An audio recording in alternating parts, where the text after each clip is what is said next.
ಮಾರ್ಕೆಟ್ನಲ್ಲಿ successful trader ಹಾಗೂ investor ಆಗಬೇಕು ಅಂತ ನಿಮಗೂ ಅನಿಸ್ತಾ ಇದೆನಾ? ಸ್ಟಾಕ್ ಮಾರ್ಕೆಟಿನ ಸಪ್ತಸ್ವರಗಳ ಬಗ್ಗೆ ತಿಳ್ಕೋಬೇಕೆ ಅಥವಾ ಹೆಡ್ಜಿಂಗ್ ಕಲಿಬೇಕು ಅಂತ ಇದೆ, ಈ ಕೆಳಕಂಡ ನಂಬರ್ಗೆ ಕಾಲ್ ಮಾಡಿ ಹಾಗೂ ರಿಸರ್ವ್ ಮಾಡ್ಕೊಳ್ಳಿ. Thank you.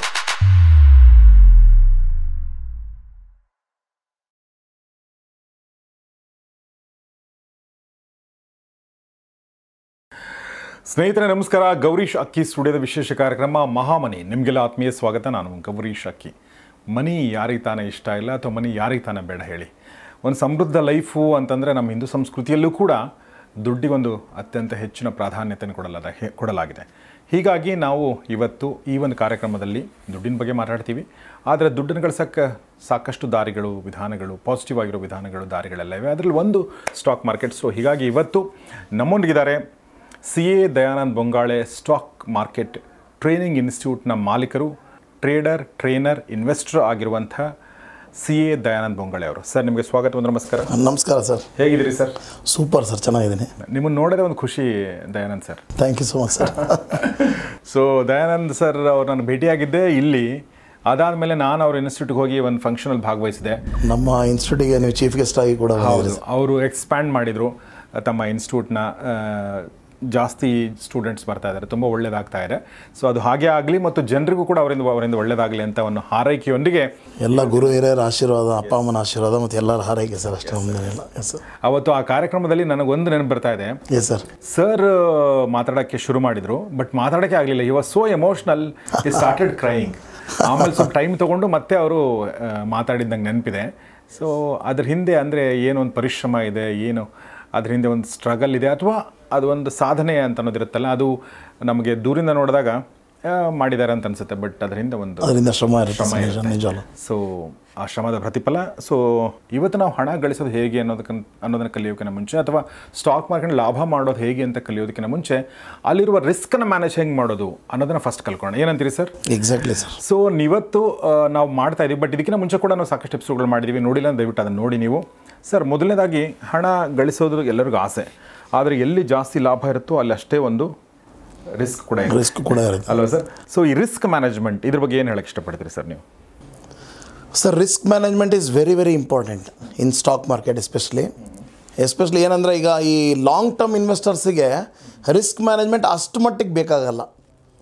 Long term investment ಅಂತಂದರೆ ಯಾವುದೇ ಒಂದು ಸ್ಟಾಕ್ನ ಮೋರ್ ದೆನ್ 12 ಮಂತ್ಸಿಗೆ ಇಟ್ಕೊಳ್ಳೋ ಅಂಥದ್ದು.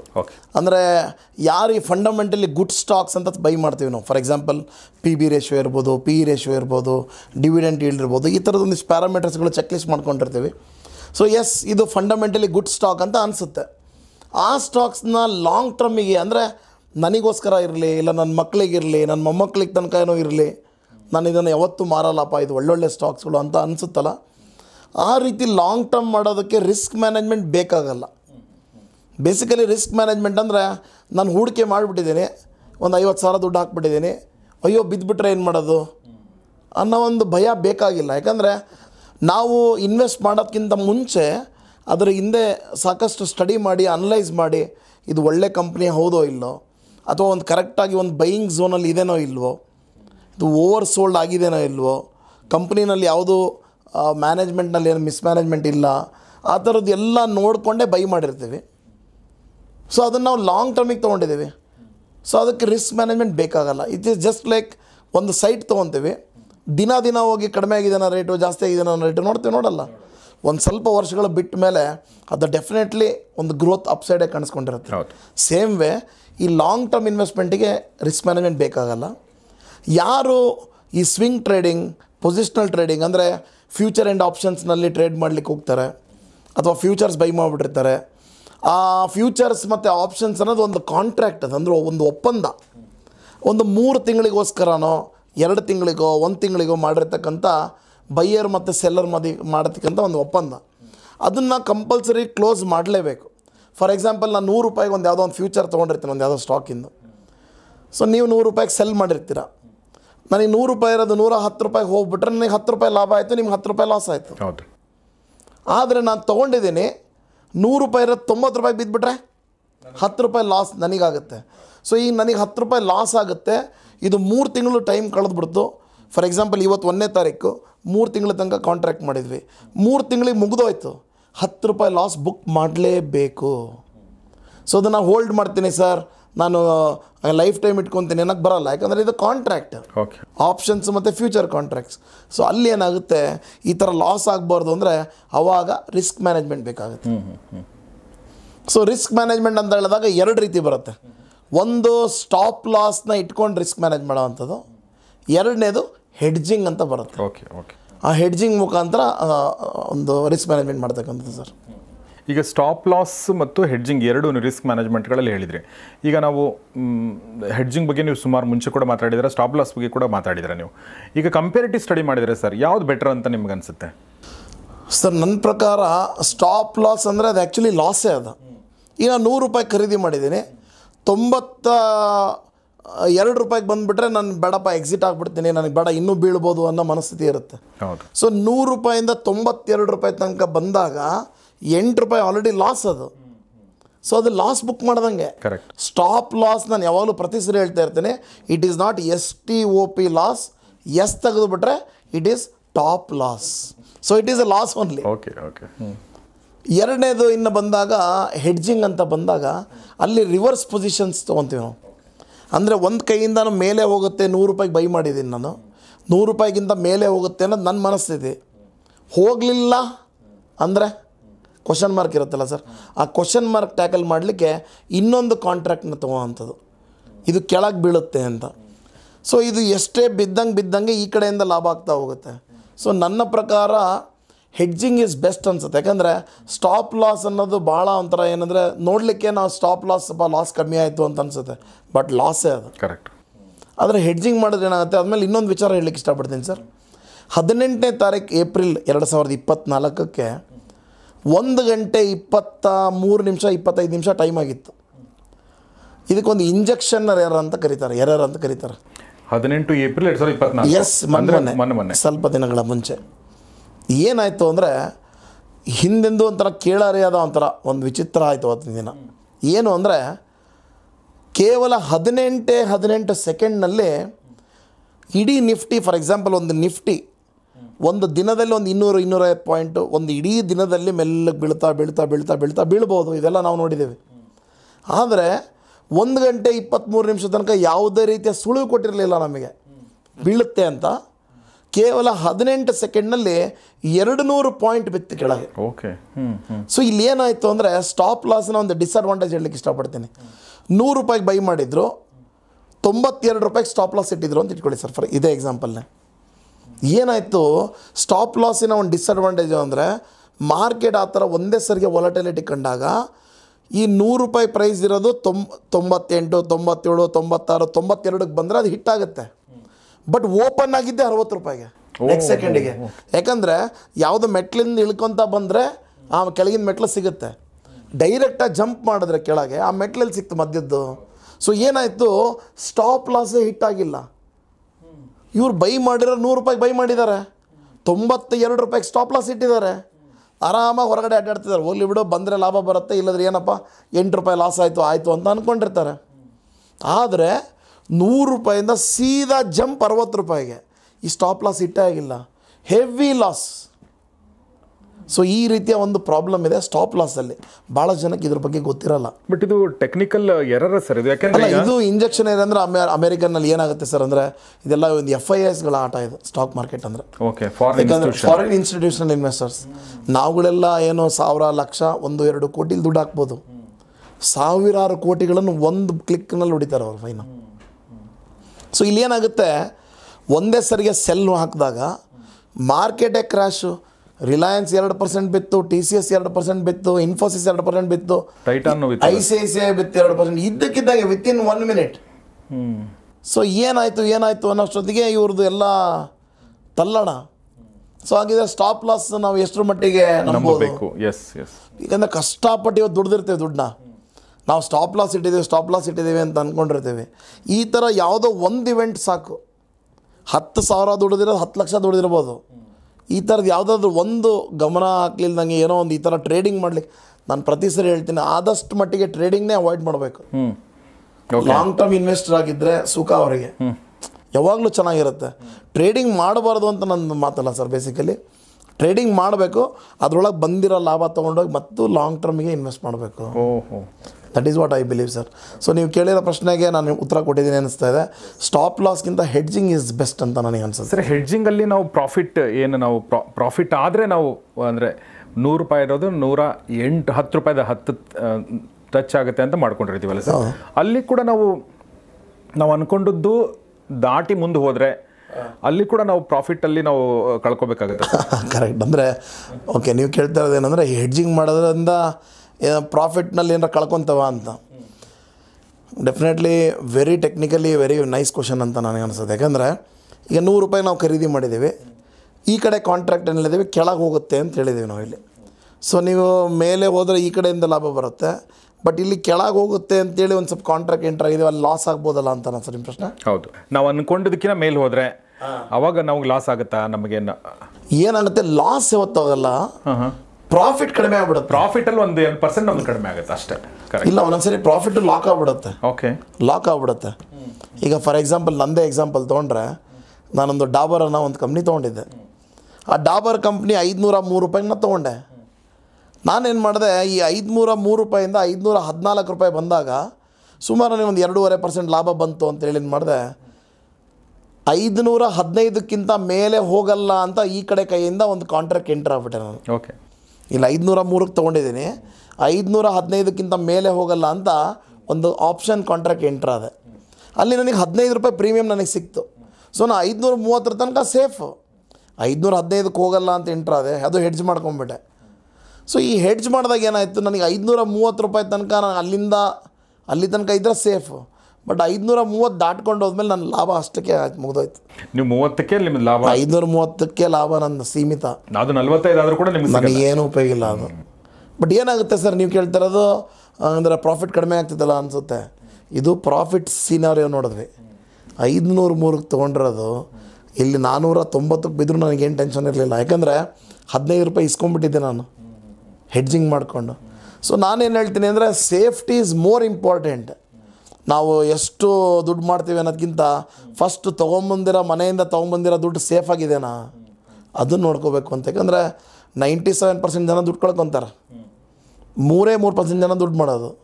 ಯಾಕಂದರೆ ಅವ್ರು ಯಾಕೆ ಮಾಡ್ತಾರೆ ದುಡ್ಡು, ಅವ್ರು ಹೆಡ್ಜ್ ಮಾಡ್ತಾರೆ, ಸೇಫ್ಟಿಗೆ ಹೋಗ್ತಾರೆ. ಹೆಲ್ಮೆಟ್ ಹಾಕ್ಕೊಂಡು ಓಡಿಸ್ಬೇಕು ಗಾಡಿನ. ಏನು ಸರ್ ಯೂಸು, ಹೇರ್ ಸ್ಟೈಲ್ ಹಾಳಾಗುತ್ತೆ ಹಂಗೆ ಹಿಂಗೆ ಅಂದರೆ ಆಕ್ಸಿಡೆಂಟ್ ಆಗಿದ್ದ ದಿನ ನೆನಪಾಗುತ್ತೆ ಹೆಲ್ಮೆಟ್ ಹಾಕೋಬೇಕಿತ್ತು ಅಂತ. ಸೊ ಸೇಮ್ ವೇ ಸ್ಟಾಕ್ ಮಾರ್ಕೆಟ್ನಲ್ಲಿ ಕೂಡ ಹೆಡ್ಜಿಂಗ್ ಅನ್ನೋದು ಭಾಳನೇ ಇಂಪಾರ್ಟೆಂಟ್ ಸರ್, ಕಲಿಬೇಕದು. It's an art basically. ನಿಮಗೆ ಹೆಡ್ಜಿಂಗ್ ಸ್ಟಾರ್ ಅಂತಾರಂತಲ್ಲ ಸರ್, ಯಾಕೆ ಹೆಡ್ಜಿಂಗ್ ಸ್ಟಾರ್? ಯಾಕಂದರೆ ನನಗೆ ಒಂದು ಹೆಜ್ಜೆ ಕೂಡ ನಾನು ಹೆಡ್ಜ್ ಮಾಡಲಿಲ್ಲಂಗೆ ನಾನು ಮಾಡಲ್ಲ. ಓಕೆ, ಯಾಕಂದರೆ ತುಂಬ ನಾವು ಕೂಡ ಏನಂದರೆ 0ಇಂದ ಸ್ಟಾರ್ಟ್ ಮಾಡಿದ್ದು ಜೀವನನ ಇವತ್ತು ಇಷ್ಟೊಂದೆಲ್ಲ ಮಾಡ್ತೀವಿ ಅಂದರೆ ಬಿಕಾಸ್ ಆಫ್ ಹೆಡ್ಜಿಂಗ್. ಯಾಕಂದರೆ ಕೆಳಗೆ ಬೀಳಿದ್ರೆ ಏನು ಅನ್ನೋದು ಒಂಥರ ಹೆದರ್ಕೊಂಡು ಮಲಗಬಾರ್ದು ಜೀವನದಲ್ಲಿ. ಯಾವಾಗಲೂ ಏನಾಗ್ತದೆ ಆಗಲಿ, ಕೆಳಗೆ ಬಿದ್ದರೂ ದುಡ್ಡು ಮಾಡ್ತೀವಿ, ಮೇಲೋದ್ರೂ ದುಡ್ಡು ಮಾಡ್ತೀವಿ, ಅಲ್ಲೇ ಇದ್ರೂ ದುಡ್ಡು ಮಾಡ್ತೀವಿ, ಆ ಥರ ಒಂದು ಸ್ಟ್ರಾಟಜಿಗಳನ್ನು ಮಾಡಿಬಿಟ್ರೆ, ಸೊ ಅದನ್ನು ಹೆಡ್ಜಿಂಗ್ ಸ್ಟ್ರಾಟಜಿಗಳು ಮಾಡಿ ಬಂದಿರೋ ಸ್ಟೂಡೆಂಟ್ಸ್ಗಳೆಲ್ಲ ನನಗೆ ಹೆಡ್ಜಿಂಗ್ ಸ್ಟಾರ್ ಅಂತಲೇ ಹೆಸರಿಟ್ಬಿಟ್ಟಿದ್ದಾರೆ. ನಾನು ಸುಮಾರು ಸ್ಟಾಕ್ ಮಾರ್ಕೆಟ್ ಇನ್ವೆಸ್ಟರ್ ಜೊತೆಗೆ ಟ್ರೈನರ್ ಜೊತೆ ಮಾತಾಡಿದಾಗಲೂ ಕೂಡ ಸರ್, ಹೆಡ್ಜಿಂಗ್ ಅನ್ನೋ ವರ್ಡ್ನ ಫಸ್ಟ್ ಟೈಮ್ ಕೇಳಿದ್ದು ನಿಮ್ಮ ಬಾಯಿಂದಾನೆ. Thank you sir. ಎಲ್ಲೂ ಯಾರೋ ಮಾತಾಡಿದ್ರು. ಅದು ಏನಾಯ್ತು ಸರ್ ಅಂದರೆ, ನನಗೆ ಅದೇನೋ ಗೊತ್ತಿಲ್ಲ, CA ಓದುವಾಗ CA ಫೈನಲ್ನಲ್ಲಿ ನಮಗೊಂದು ಸಬ್ಜೆಕ್ಟ್ ಇತ್ತು, ಪೋರ್ಟ್ಫೋಲಿಯೋ ಮ್ಯಾನೇಜ್ಮೆಂಟ್ ಅಂತ. ಈಗ CA ದಯಾನಂದ್ ಅಂದರೆ CA ಅಂತಲೇ, ಆಮೇಲೆ ಚಾರ್ಟರ್ಡ್ ಅಕೌಂಟೆಂಟ್. ಓಕೆ, ಸೊ ಈಗ ಹೆಂಗೆ ಡಾಕ್ಟರ್ಸ್ಗೆ DR ಅಂತ ಬರೀತಾರಲ್ಲ, ಚಾರ್ಟರ್ಡ್ ಅಕೌಂಟೆಂಟ್ಸಿಗೆ ಫಸ್ಟ್ ಅವ್ರು ಇನಿಷಿಯಲ್ CA ಅಂತಲೇ ಹೇಳೋದು. ಬೊಂಗಾಳೆ ಅನ್ನೋದು ನನ್ನ ಸರ್ನೇಮ್ ಸರ್ ಇದು. So CA Dayanand Bongale, chartered accountant Dayanand Bongale ಅಂತ. ಸೊ ನಮಗೆ ನನ್ನ ಪುಣ್ಯ ಅಂತಲೇ ಭಾವಿಸ್ತೀನಿ. CA ಫೈನಲಲ್ಲಿ ನಾನೊಂದು 3 ಸರಿ ಫೇಲ್ ಆದೆ ನಾನು. ಸೊ ನನಗೆ ಒಂಥರ ಲೈಫ್ ಒಂಥರ ಏನಪ್ಪ ಮಾಡೋದು ಸರ್. ಯಾಕೆ ಫೇಲ್ ಆದ್ರೆ ನೀವು? ಇಂಥ ಬ್ರೈಟ್ ಈಗ ಇಷ್ಟಿದ್ದೀರಿ ನೀವು ಸರ್. ನನಗೆ ಮ್ಯಾಥ್ಸ್, ನನಗೆ ಸ್ಟ್ಯಾಟಿಸ್ಟಿಕ್ಸು, ಅಕೌಂಟ್ಸ್ 98, 94 ಈ ಥರ ಸ್ಟೂಡೆಂಟ್ ನಾನು ತೆಗೆದಿದ್ದೆಲ್ಲ ಮಾರ್ಕ್ಸು. CAದಲ್ಲಿ ಏನಾಗುತ್ತೆ ಅಂದರೆ 4 ಸಬ್ಜೆಕ್ಟು ಪಾಸ್ ಆಗಬೇಕು, ಪ್ಲಸ್ ಆ್ಯಾವ್ರೇಜ್ 50% ಬರಬೇಕು. ಒಂದು ಸರಿ 4 ಸಬ್ಜೆಕ್ಟ್ ಪಾಸ್ ಆದರೆ 193 ಬಂತು marks, 200 passing marks, result fail. ಒಂದು ಸರಿ 189 ಬಂತು, ಒಂದು ಸಬ್ಜೆಕ್ಟ್ನಲ್ಲಿ 38, 39 ಬಂದಿತ್ತು. CA ಅಂದರೆ ಗೊತ್ತಲ್ಲ ಸರ್, ಚಾರ್ಟರ್ಡ್ ಅಕೌಂಟೆಂಟ್ ಅಂತಾರೆ, ಒಂದಂದರೆ ಕಮ್ಮಗೆ ಏನು ಅಂತನೂ ಕೂಡ ಅಂತಾರೆ. ಅಂದರೆ ಬರಿತಾನೆ ಇರ್ಬೇಕು ಎಕ್ಸಾಮ್, ಯಾಕಂದರೆ passing percentage in single digit. Okay. So 3ನೇ ಸರಿ ಬರೆದಾಗೂ ಇದೇ ಥರ 183, 189, 194 ಬಂದು ಕೊನೆಗೆ ಇಲ್ಲಿ pass with good marks. But ನಾನು ಅದನ್ನು ಪ್ಲಸ್ ಪಾಯಿಂಟಾಗಿ ತೊಗೊತೀನಿ. ನನಗೆ ಬೇರೆಯವ್ರಿಗಿಂತ ಜಾಸ್ತಿ ಸರಿ ಅದನ್ನೇ ಓದ್ಲಿಕ್ಕೆ ಸಿಕ್ತಲ್ಲ. ಒಂದೇ ಸಬ್ಜೆಕ್ಟ್ನೇ ಬೇರೆಯವ್ರು 3 ಸರಿ ಓದಿದ್ರೆ ನಂಗೆ 10 ಸರಿ ಓದ್ಲಿಕ್ಕೆ ಸಿಕ್ತು. ಕರೆಕ್ಟ್.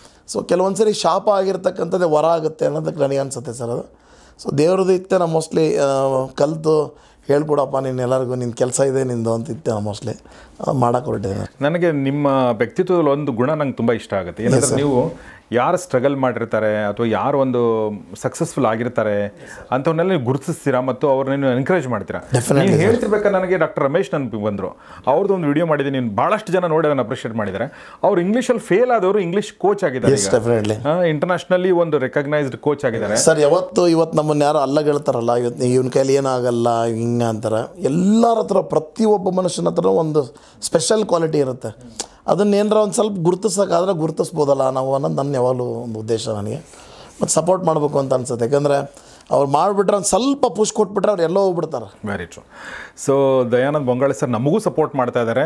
ಹೆಂಗೆ ಸಪೋರ್ಟ್ ಮಾಡ್ತಾ ಇದ್ದಾರೆ ಅಂದರೆ ನಮ್ಮ ಒಂದು ಬೆಂಗಳೂರು ಅಂಡರ್ ವರ್ಲ್ಡ್ ಕಾರ್ಯಕ್ರಮನ ಅದಕ್ಕೆ ಸ್ಪಾನ್ಸರ್ ಮಾಡ್ತಾ ಇದ್ದಾರೆ. ಸೊ ಅದನ್ನು ತುಂಬ ಜನ ನೋಡ್ತಾ ಇದ್ರಿ. ತುಂಬ ಥ್ಯಾಂಕ್ಸ್ ಸರ್ ನಿಮಗೆ. Thank you so much. Thank you very much. ಇವತ್ತಿನ ಈ ಎಪಿಸೋಡ್ ಮುಗಿಸೋಕ್ಕಿಂತ ಮುಂಚೆ ಸರ್, ಈಗ ನೀವು ಹೆಡ್ಜಿಂಗ್ ಮಾಡೋದಕ್ಕೆ ಮತ್ತು ಹೆಡ್ಜಿಂಗ್ ಮತ್ತು ಸ್ಟಾಪ್ ಲಾಸ್ ಬಗ್ಗೆ ಹೇಳಿದೆ, ಮತ್ತು ಹೆಡ್ಜಿಂಗ್ ಬಗ್ಗೆ ನೀವು ವಿಶೇಷವಾಗಿ ಹೇಳಿದಿರಿ ಸರ್. ಸೊ ಇದ್ರದ್ದು ಒಂದು ಸ್ಟ್ರಾಟಜಿ ಹೇಳ್ಬೋದು ಸರ್, ಹೆಂಗೆ ಮಾಡ್ಬೋದು ಅಂತ? ಡೆಫಿನೆಟ್ಲಿ ಒಂದು ಸ್ಟ್ರಾಟಜಿ ಹೇಳ್ಕೊಡ್ತೀನಿ ಸರ್. Amazing strategy. ಅದರ ಹೆಸರು ಅರ್ಧ ಚಂದ್ರ ಅಂತ.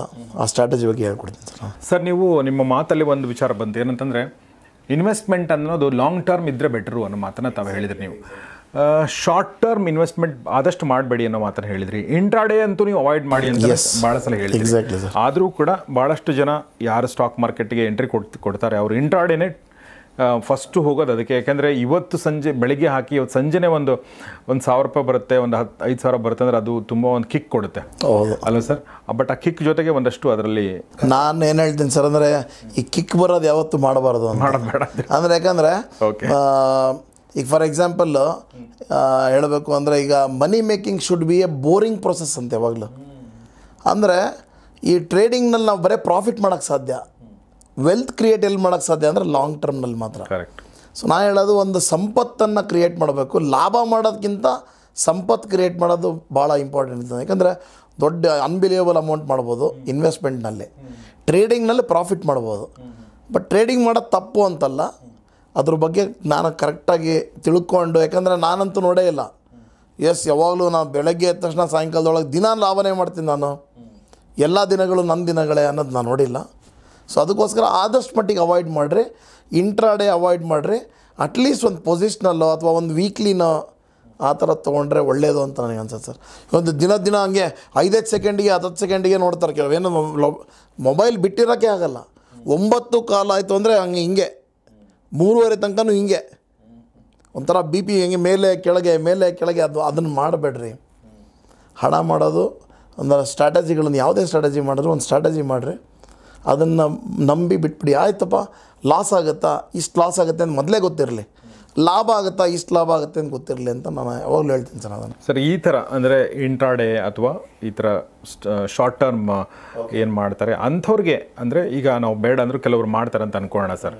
ಮತ್ತು ಅಂಥವ್ರು ಅವರು ಬೇಡ ಅಲ್ಲ ಸರ್, ಇದು ನಮ್ಮ ಇಡೀ ವರ್ಲ್ಡ್ನಲ್ಲೇ ಇಂಡಿಯಾ ನಂಬರ್ 1 ಅಂತೆ ಡಿರೈವೇಟಿವ್ ಮಾರ್ಕೆಟ್ನಲ್ಲಿ. ಹೌದಾ? ಈ ಆಪ್ಷನ್ಸ್ ಮತ್ತು ಫ್ಯೂಚರ್ಸ್ನಲ್ಲಿ ಪ್ರಪಂಚದಲ್ಲೇ ನಂಬರ್ 1 ಇಂಡಿಯಾ ಅಂತೆ. ಕಳ್ಕೊಳ್ಳೋದ್ರಲ್ಲಿ ಕೂಡ ನಂಬರ್ 1 ಇಂಡಿಯಾ. ಓಕೆ ಸರ್, ಈಗ ಕಳ್ಕೊಳ್ಳೋರಿಗೆ ಏನಾದರೂ ಹೆಲ್ಪ್ ಮಾಡಬೇಕಲ್ಲ ಸರ್ ನಮ್ಮ ಕಡೆಯಿಂದ, ಕಡಿಮೆ ಕಳ್ಕೊಳ್ಳೋ ಥರನೋ ಕಳ್ಕೊಳ್ಳೋದೆ? Yes, very good, excellent sir. ಆ ಥರ ಹೇಳ್ಬೋದು. ಒಂದು ಸ್ಟ್ರಾಟಜಿ ಬಗ್ಗೆ ಹೇಳ್ತೀನಿ. ನಾನು ಲಾಸ್ಟ್ ಟೈಮ್ ಹೇಳಿದ್ದೆ ನಾನು. ಸೊ ಅದೇನು ಅಂದರೆ ಅರ್ಧ ಚಂದ್ರ ಅಂತ ಒಂದು ಸ್ಟ್ರಾಟಜಿ ಮಾಡ್ಬೋದು ಸರ್. ಇದೇನಿದು ಅರ್ಧ ಚಂದ್ರ ಅಂತ ಅನಿಸ್ಬೋದು. ಈಗ market for example I talk in the ನಮ್ಮ ನಿಫ್ಟಿಯ ಒಂದು ವರ್ಡಿಂಗ್ಸ್ನಲ್ಲಿ ಅದೇ ಥರ ಹೇಳ್ತೀನಿ. ಯಾಕಂದರೆ ನೋಡೋರಿಗೆ ಈಸಿಯಾಗಿ ಗೊತ್ತಾಗುತ್ತದೆ, ಗೊತ್ತಿರುತ್ತವರಿಗೆ. ನಿಫ್ಟಿ 1 ವರ್ಷದಲ್ಲಿ 26% ಅಪ್ಸೈಡ್ ನಮಗೆ ಮೂಮೆಂಟ್ ತೋರಿಸಿದೆ. ಓಕೆ. ಸೊ ಈ ಲಾಸ್ಟ್ CAGR ನೋಡಿದಾಗ ಅಂದರೆ ಕಾಂಪೌಂಡೆಡ್ ಆ್ಯನ್ಯುವಲ್ ಗ್ರೋತ್ ರೇಟ್ ನೋಡಿದಾಗ 14% was the growth rate. Okay. ಆದರೆ ಏನಾಗಿದೆ ಈ ವರ್ಷ, ಇದು already it has moved around 26%. 18,100ರಿಂದ 22,790 ಹತ್ತಿರ ಬಂದ್ಬಿಡ್ತು ಮಾರ್ಕೆಟ್. ಅಂದರೆ ಯಾವ ಡ್ಯೂರೇಷನಲ್ಲಿ? 1 ವರ್ಷದಲ್ಲಿ. 1 ವರ್ಷದಲ್ಲಿ. ಓಕೆ. ಸೊ ನಾವು ಬ್ಯಾಂಕ್ನಲ್ಲಿ ಹೂಡಿಕೆ ಮಾಡಿದ್ರೆ 6.5% ಸಿಗ್ಬೋದು, 6ರಿಂದ 6% ಸಿಗ್ಬೋದು. ನಿಫ್ಟಿನಲ್ಲಿ ಹೂಡಿಕೆ ಮಾಡಿದರೆ ಈಗ already 26% growth. At the same time bank Nifty ನೋಡಿದಾಗ, ಅಂದರೆ ಈ ಬ್ಯಾಂಕ್ಗಳ ಸಮೂಹ 12 ಬ್ಯಾಂಕ್ಗಳ ಸೇರಿಕೊಂಡ್ರೆ ಬ್ಯಾಂಕ್ ನಿಫ್ಟಿ ಆಗುತ್ತೆ. ಈ 12 ಬ್ಯಾಂಕ್ಗಳ ಒಟ್ಟು ನಾವು ನೋಡಿದಾಗ ಆ ಮೂಮೆಂಟಮ್ಮು ಸುಮಾರು 18% ಮೂಮೆಂಟಮ್ ಆಗಿದೆ. ಸೊ ಇದು ಏನಾಗಿದೆ ಅಂದರೆ ಓವರ್ ಬಾಟ್ ಝೋನ್ ಅಂತ ಕರಿತೀವಿ ನಾವು.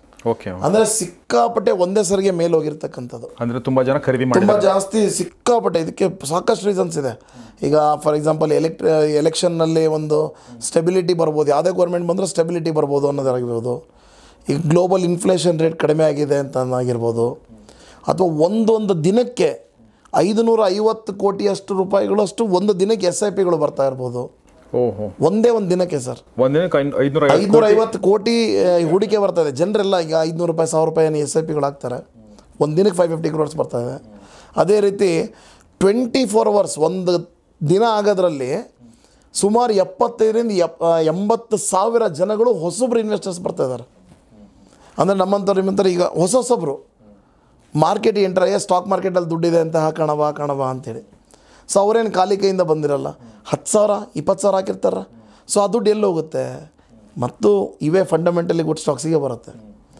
ಅದೇ ಆಗಿರ್ತಕ್ಕಂಥ ಮತ್ತೆ ಹೇಳ್ಬೇಕು ನಿಮಗೆ ಅಂದರೆ ಈಗ ಇಂಡಿವಿಜುವಲ್ ಇನ್ವೆಸ್ಟ್ಮೆಂಟ್ಸು ಜನರು ಇವು ಆಲ್ರೆಡಿ ಇನ್ವೆಸ್ಟ್ ಮಾಡೋರು ಮತ್ತು ಜಾಸ್ತಿ ಇನ್ವೆಸ್ಟ್ ಮಾಡ್ತಿದ್ದಾರೆ. ಸೊ ಈ ಎಲ್ಲ ಕಾರಣದಿಂದ ಮೇಲೆ ಹೋಗ್ತಾ ಇದೆ. ಎಸ್ ಆಯಿತು, ಹಾಗಾದರೆ ಕೆಳಗೆ ಬೀಳೋದೇ ಇಲ್ವಾ? ನಮಗೊಂದು ಲೆವೆಲ್ಸ್ ಅಂತ ಇದೆ. ಸೊ ನಮ್ಮ ಒಂದು ಇನ್ಸ್ಟಿಟ್ಯೂಟ್ನಲ್ಲಿ ನಾವು ಚಾಣಕ್ಯ ಅನಾಲಿಸಿಸ್ ಅಂತ ಕಲಿತೀವಿ ಸರ್. ಚಾಣಕ್ಯ ಅನಾಲಿಸಿಸ್ ಏನು ಅಂದರೆ ಸರ್, ಒನ್ಸ್ ಅಗೇನ್ ಡಿಸ್ಕ್ಲೇಮರ್ ಏನು ಹೇಳಲಿಕ್ಕೆ ಇಷ್ಟಪಡ್ತೀನಿ ಅಂದರೆ, ದಯವಿಟ್ಟು ಯಾರೇ ನೋಡ್ತಾ ಇರೋರು ದಿಸ್ ಇಸ್ ಪ್ಯೂರ್ಲಿ ಎಜುಕೇಷ್ನಲ್ ಪರ್ಪಸ್ಸಿಗೆ ನೋಡಿರಿ. ಅದೇ ರೀತಿ ಪೇಪರ್ ಟ್ರೇಡ್ಗಳನ್ನು ಮಾಡಲಿ, ಕಲೀಲಿ ಚೆನ್ನಾಗಿ ಅನ್ನೋದು ಉದ್ದೇಶ. ದಯವಿಟ್ಟು ಇದು ನೋಡ್ಕೊಂಬಿಟ್ಟು ನಾನು ಮಾಡಿದೆ ಹಿಂಗಾಯಿತು ಹಂಗಾಯ್ತು. ಯಾಕಂದರೆ ನಾವು ಬುಕ್ಸ್ನಲ್ಲಿ ಓದ್ಲಿಕ್ಕೆ ಸಾಕಷ್ಟು ಸಿಗುತ್ತೆ, ಬಟ್ ಆದರೂ ಸ್ಕೂಲಿಗೆ ಹೋಗಿ ಕಲಿತೀವಿ ನಾವು. ಕರೆಕ್ಟ್. ಮಕ್ಕಳಿಗೆ ನಮ್ಮ ಮಕ್ಕಳಿಗೆಲ್ಲ ಯೂಟ್ಯೂಬ್ನಲ್ಲೇ ಕಲಿಸ್ಬೋದಲ್ಲ ಪಾಠ, ಸ್ಕೂಲಿಗೆ ಕಳಿಸ್ತೇವೆ. ಯಾಕಂದರೆ ಸ್ಕೂಲಿಗೆ ಹೋದರೆ ಕರೆಕ್ಟಾಗಿ ಅದನ್ನು ಹೆಂಗೆ ಕಲಿಬೇಕು ಅದು ಪ್ರೊಸೆಸ್ಸಾಗಿ ಕಲಿಬೋದು ಅಂತ. ಸೊ ನಾನು ಹೇಳೋದು ಅಷ್ಟೇ, ಇದನ್ನೊಂದು ಎಜುಕೇಷ್ನಲ್ ಪರ್ಪಸ್ಸಾಗಿ ತೊಗೊಳ್ರಿ, ಸ್ಟ್ರಾಟಜಿನ ಮಾಡಿರಿ, ವರ್ಕ್ ಮಾಡಿರಿ. ನಂತರ ಒಂದು 50 ಸರಿ 60 ಸರಿ ವರ್ಕ್ ಮಾಡಿದ್ಮೇಲೆ ಹೆಂಗೆ ವರ್ಕ್ ಆಗುತ್ತೆ ಅನ್ನೋದು ಗೊತ್ತಾಗುತ್ತೆ. ಆಮೇಲೆ ಬೇಕಿದ್ರೆ ಅವ್ರು ಫೈನಾನ್ಷಿಯಲ್ ಅಡ್ವೈಸರ್ ಕೇಳಿಕೊಂಡು ಮಾಡ್ಬೋದು ಇದನ್ನು. ಸೊ ನಾನು ಸ್ಟ್ರಾಟಜಿ ಹೇಳ್ಕೊಡ್ತೀನಿ ಸರ್. ಏನು ಅಂದರೆ ಈಗ ನಿಫ್ಟಿ ನಮ್ಮ ಚಾಣಕ್ಯ ಅನಾಲಿಸಿಸ್ ಪ್ರಕಾರ, ಸೊ ನಮ್ಮ ಚಾಣಕ್ಯ ಅನಾಲಿಸಿಸ್ ಹೆಂಗೆ ಬರುತ್ತೆ ಅಂದರೆ, ನಮ್ದು ಇಲ್ಲಿ ಬೇಕಾದ್ರೆ ಚಾನಲ್ ಬೇಕಿದ್ರೆ ಹಾಕಿ ಸರ್. ಇದರಲ್ಲಿ ಖಂಡಿತ ನಮ್ಮದು ಯೂಟ್ಯೂಬ್ ಚಾನಲ್ ಇದೆ, CA ದಯಾನಂದ್ ಬೊಂಗಾಳೆ ಅಂತ. ಅದರಲ್ಲಿ ಚಾಣಕ್ಯ ಅನಾಲಿಸಿಸ್ನ ಹೇಗೆ ಮಾಡೋದು ಅನ್ನೋದು ಹೇಳ್ಕೊಟ್ಟಿದ್ದೀವಿ. ಅದರಲ್ಲಿ ಅದನ್ನು ಎಲ್ಲಿ ಸಿಗುತ್ತೆ ನಮ್ಮ ವೆಬ್ಸೈಟ್ನಲ್ಲಿ ಫ್ರೀ ಆಫ್ ಕಾಸ್ಟ್ ಇದೆ ಈಗ ಸದ್ಯಕ್ಕೆ. ಸೊ ಅದನ್ನು ನೋಡ್ಕೊಂಡು ಕಲಿಬೋದು ಅವರು. CA ದಯಾನಂದ್ ಬೊಂಗಾಳೆ ಯೂಟ್ಯೂಬ್ ಚಾನಲ್ನಲ್ಲಿ ಚಾಣಕ್ಯ ಅನಾಲಿಸಿಸ್ ಅಂತ ಒಂದು ವಿಡಿಯೋ ಮಾಡಿದ್ದೀವಿ ಸರ್. ಆ ವಿಡಿಯೋ ನೋಡ್ಕೊಂಡ್ರೆ ನಮ್ಮ ವೆಬ್ಸೈಟಿಗೆ ಲಾಗಿನ್ ಮಾಡಿ ಎಲ್ಲಿ ನೋಡಿದ್ರೆ ಲೆವೆಲ್ಸ್ ನೋಡ್ಕೋಬೋದು. ಇವತ್ತಿನ ದಿನ ಯಾವ ಸ್ಟಾಕ್ ಎಲ್ಲಿಗೆ ಹೋಗುತ್ತೆ. ಸುಮಾರು 186 ಸ್ಟಾಕ್ಸ್ಗಳಿಗೆ ಸಪೋರ್ಟ್ ರೆಸಿಸ್ಟೆನ್ಸ್ ಕಂಡುಹಿಡಿಬೋದು. 4 indices, Nifty, bank Nifty, fin Nifty, mid cap Nifty ಎಲ್ಲಿ ಹೋಗುತ್ತೆ ಇವತ್ತು, ಮ್ಯಾಕ್ಸಿಮಮ್ ಎಲ್ಲಿಗೆ ಹೋಗ್ಬೋದು, ಮ್ಯಾಕ್ಸಿಮಮ್ ಎಲ್ಲಿಗೆ ಬೀಳ್ಬೋದು ಅನ್ನೋ ಲೆವೆಲ್ಸ್ ಗೊತ್ತಾಗುತ್ತೆ. ಆ ಬೇಸಿಸ್ ಮೇಲೆ ನಾವು ಟ್ರೇಡ್ಗಳನ್ನು ತೊಗೋಬೋದು. ಸೊ ಈ ಅರ್ಧ ಚಂದ್ರ ಬಂದಾಗ ಈ ಚಾಣಕ್ಯ ಅನಾಲಿಸಿಸ್ನಲ್ಲಿ ಫಾರ್ ಎಕ್ಸಾಂಪಲ್ ಅಂದ್ಕೊಳ್ಳಿ ಸರ್, ಇವತ್ತು 22,600ಕ್ಕೆ ಮಾರ್ಕೆಟ್ ಇದೆ. ಸ್ವಲ್ಪ ರ್ಯಾಲಿ ಆಯಿತು. ಆ್ಯಕ್ಚುಲಿ 22,600ಕ್ಕೆ ದಾಟಬಾರ್ದು, ಬಟ್ ಆದರೆ 22,650 ತನಕ ಹೋಗ್ಬಿಡ್ತು. ನಮ್ಮ ಚಾಣಕ್ಯ ಅನಾಲಿಸಿಸ್ ಹೇಳ್ತದೆ 22,700ಕ್ಕೆ ಹೋಗಲ್ಲ ಮಾರ್ಕೆಟು, ಅದೇ ರೆಸಿಸ್ಟೆನ್ಸ್ ಅಂತ ಅಂದ್ಕೊಳ್ಳಿ.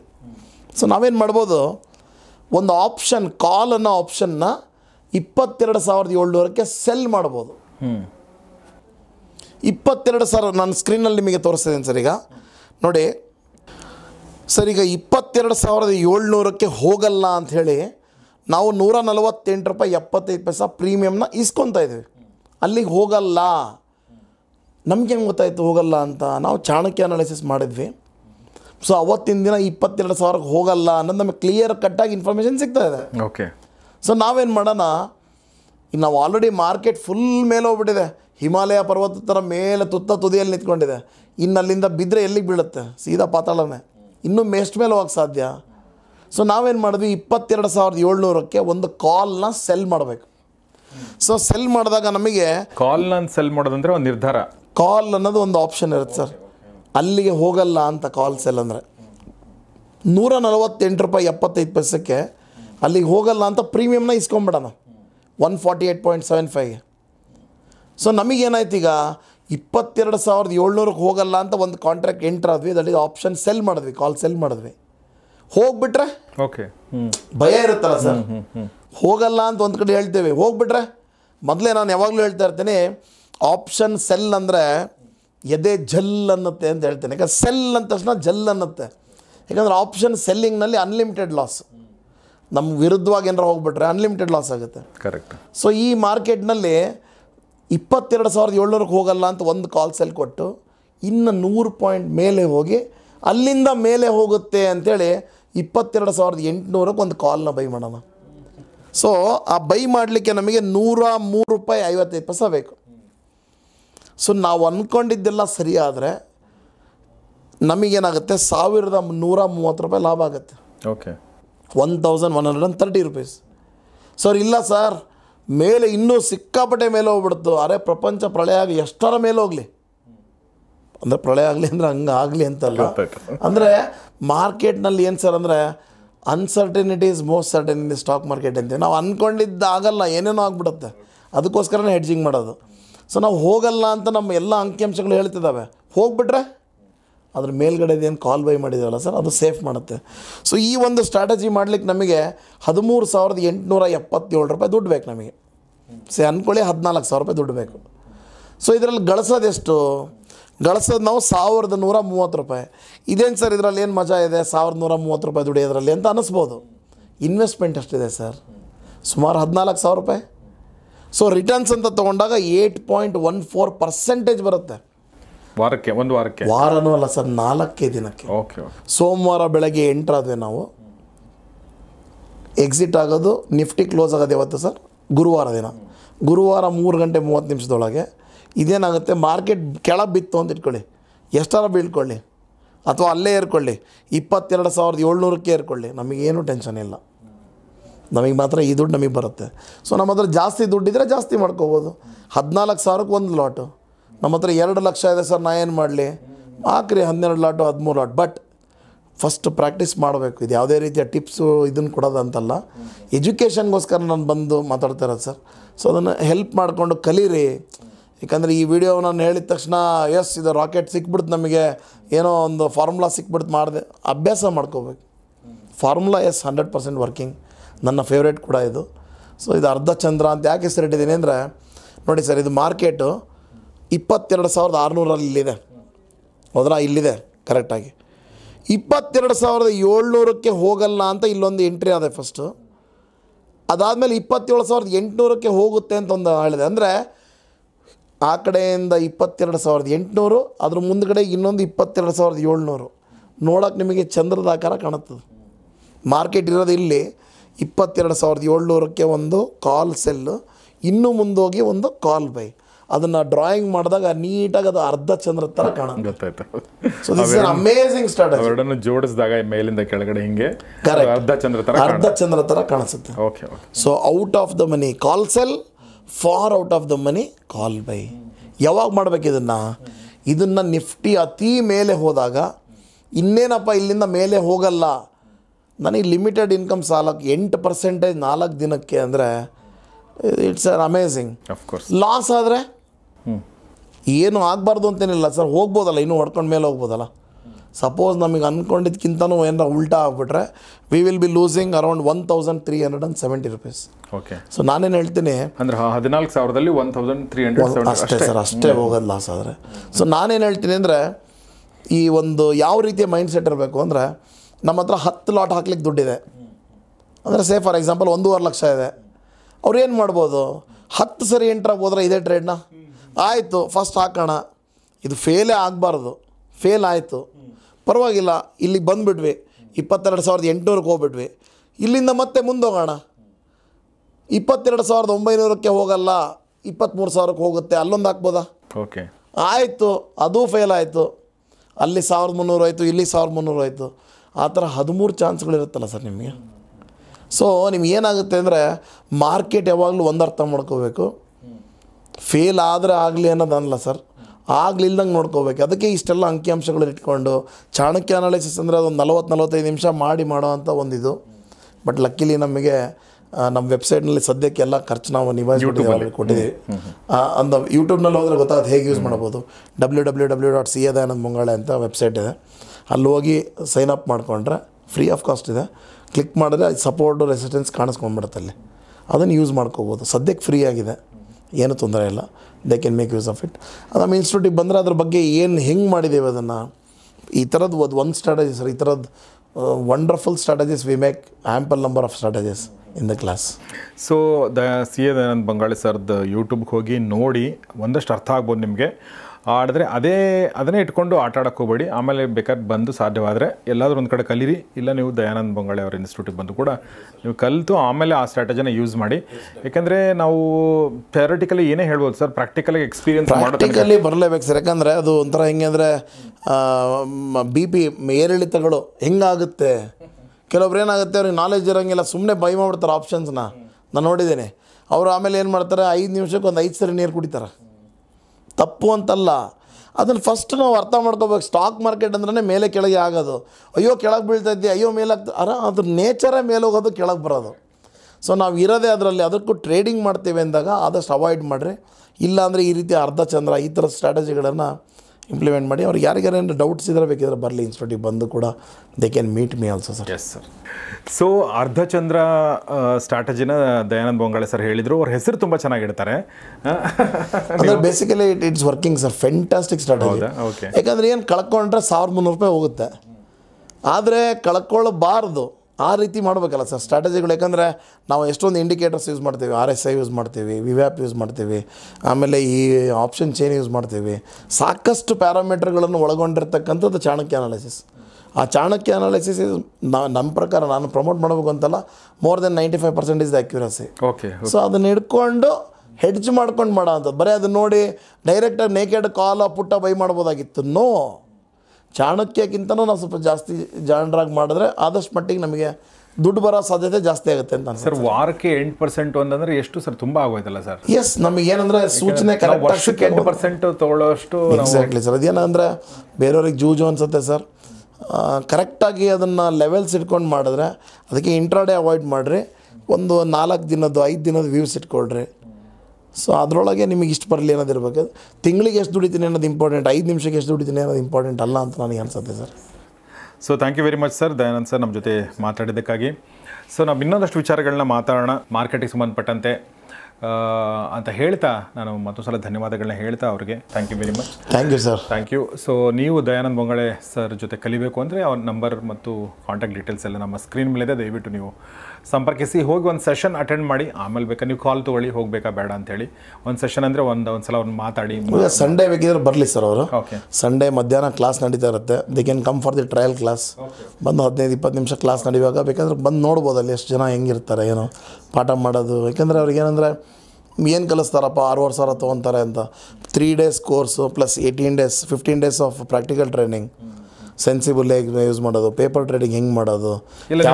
ಕೆಲಸಕ್ಕೆ ನೀವು ಚಾರ್ಜ್ ಮಾಡ್ತಿರೋದು ಜಾಸ್ತಿ ಏನಿಲ್ಲ ಸರ್. ಅದು ಅದೇ ಸರ್, 6,500 ಅನ್ನೋದು ತುಂಬ ನೀವು ಕಡಿಮೆ. 3 ದಿನ ನೀವು ಹೇಳ್ಕೊಡೋದು ಮತ್ತು ಆಮೇಲೆ ಅದ್ರ ಹಿಂದೆ ನೀವು ನಿಮ್ಮ ಒಂದು ಜರ್ನಿ ಇದೆ ಅಲ್ವಾ. ಸೊ ಹೀಗಾಗಿ ಒಂದು 2-3 ವರ್ಷದ ಮುಂಚೆ ಪೇಪರಲ್ಲಿ ನಾನು ನೋಡ್ತಿದ್ದೆ, ಇವತ್ತು ಸ್ಟಾಕ್ ಮಾರ್ಕೆಟ್ನಲ್ಲಿ ಲಾಸ್ ಆಗಿದೆ, ಹೂಡಿಕೆದಾರರ 4 ಲಕ್ಷ ಕೋಟಿ ಕರಗಿ ಹೋಗಿದೆ ಅಂತ ಇರ್ತಿತ್ತು.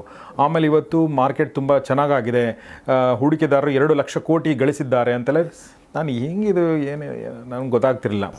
ಈಗ ನಾನು 2 ವರ್ಷದ ಹಿಂದೆ ನಿಮ್ಮಂಥವ್ರು ಭರತ್ಚಂದ್ರ ಅಂಥವರೆಲ್ಲ ಸೇರಿದ ಮೇಲೆ ನಾನು ಇನ್ವೆಸ್ಟ್ ಮಾಡೋಕ್ಕೆ ಶುರು ಮಾಡಿದ ಮೇಲೆ ಚಿಕ್ಕದಾಗಿ ನನಗೆ ಗೊತ್ತಾಗ್ತಾ ಇದೆ ಇದು.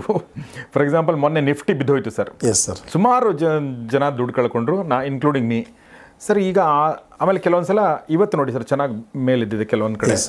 ಸೊ ಇದು ಒಬ್ಬ ಕಾಮನ್ ಇನ್ವೆಸ್ಟರ್ ಸರ್, ನಮ್ಮಂಥವ್ರಿಗೆ ಇನ್ವೆಸ್ಟ್ ಮಾಡ್ತಿರ್ತಾರೆ. ಈ ಬೇರಿಶ್ ಮತ್ತು ಬುಲ್ಲಿಶ್ ಅಂದರೆ ಮೇಲೆ ಹೋಗೋದು ಮತ್ತು ಕೆಳಗಡೆ ಹೋಗೋದು, ಈ ಆಟ ನಮ್ಗೆ ಅರ್ಥ ಆಗಲ್ಲ ಸರ್.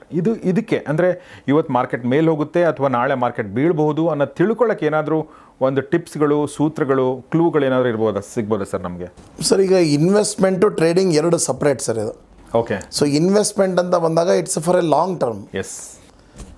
ಟ್ರೇಡಿಂಗ್ ಅಂತ ಬಂದಾಗ it's for a shorter period of time, may be like 1 day to 3 months ತನಕ ಏನು ಕರಿತೀವಿ ಇದಕ್ಕೆ ನಾವೆಲ್ಲ ಟ್ರೇಡಿಂಗ್ ಅಂತಲೇ ಕರಿತೀವಿ. Okay okay.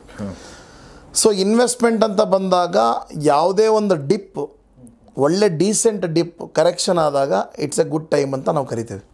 ಅಂದರೆ ಒಂದು ನಿಫ್ಟಿ ಆಲ್ ಟೈಮ್ ಹೈ ಏನು ಹೋಗಿರುತ್ತೆ, ಅಲ್ಲಿಂದ ಸುಮಾರು 10%ಇಂದ 15% ಬಿದ್ದಿದ್ದೇ ನಿಜ. ಅಂದರೆ ಈಗ ನಾವು ಇರ್ತಕ್ಕಂಥದ್ದು 22,600 ಗಡಿಯಲ್ಲಿ ಇದ್ದೇವೆ ಅಂತ ಇಟ್ಕೊಳ್ರಿ. ಇಲ್ಲಿಂದ ನಮಗೆ 2,600 ಪಾಯಿಂಟ್ಗಳು ಏನಾರ ಫಾಲ್ ಆಗಿದ್ದು ನಿಜ ಆದರೆ that is A good time. ಯಾಕಂದರೆ ನೀವೆಲ್ಲ ನಾವು ನೋಡ್ತಾ ಇರ್ತಕ್ಕಂಥದ್ದು ಬುಲ್ಲಿಶ್ ಮಾರ್ಕೆಟ್. ಈ ಬುಲ್ಲಿಶ್ ಮಾರ್ಕೆಟ್ನಲ್ಲಿ ಕರೆಕ್ಷನ್ಸ್ ಸಹಜ, 5-10%, 15% ಸಹಜ. ಆದರೆ ಎಷ್ಟು ಫಾಸ್ಟಾಗಿ ಬೀಳುತ್ತೋ ಅದರ ಡಬಲ್ ಸ್ಪೀಡಲ್ಲಿ ಅದು ಮೇಲೆ ಬರುತ್ತೆ. ನಾವು ಕರೋನಾ ಟೈಮ್ನಲ್ಲೂ ಕೂಡ ನೋಡಿದ್ವಿ, 6,000-7,000 ಬಂದಿರತಕ್ಕಂಥ ಒಂದು ನಿಫ್ಟಿ 22,790 ರೇಂಜಿಗೆ ಬಂದಿದೆ ಈಗ. ಸೊ ಅಂದರೆ ಅರ್ಥ ಏನು, ಲಾಂಗ್ ಟರ್ಮಿಗೆ ಒಂದು ಕರೆಕ್ಷನ್, ಕ್ರ್ಯಾಶ್ ಅಲ್ಲ ಸರ್, ಕರೆಕ್ಷನ್ ಇಸ್ ಸ್ಮಾಲ್, ಒಂದು 10% ಕರೆಕ್ಷನ್ ಇಸ್ ನಾರ್ಮಲ್, ಮತ್ತೆ ಮೇಲೆ ಹೋಗುತ್ತೆ ಅಂತ.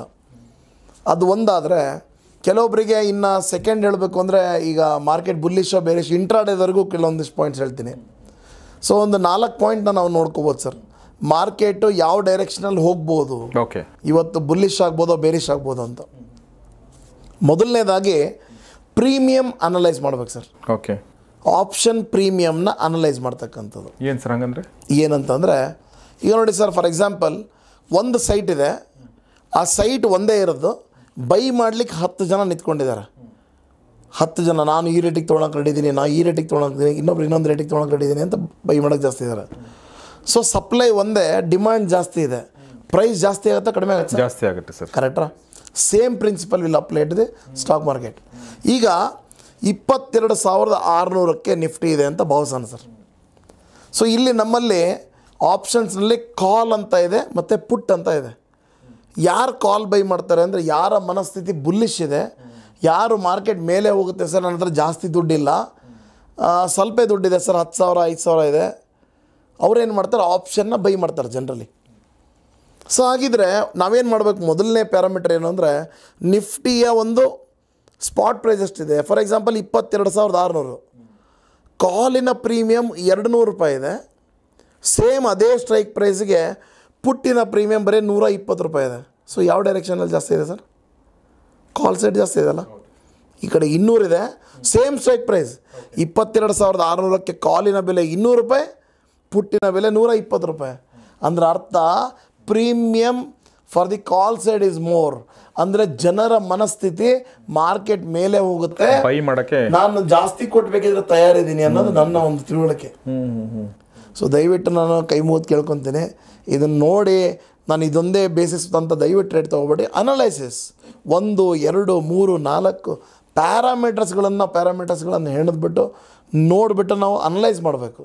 ನಂತರ ಟ್ರೇಡ್ ತೊಗೋಬೇಕು. ಆ ಟ್ರೇಡ್ ಕೂಡ ವಿತ್ ಹೆಡ್ಜಿಂಗ್ ಆಗೇ ತೊಗೊಂಡಿರಬೇಕು. ಆವಾಗ ನಮ್ಮ ಸಕ್ಸಸ್ ರೇಷಿಯೋ ಇರುತ್ತೆ.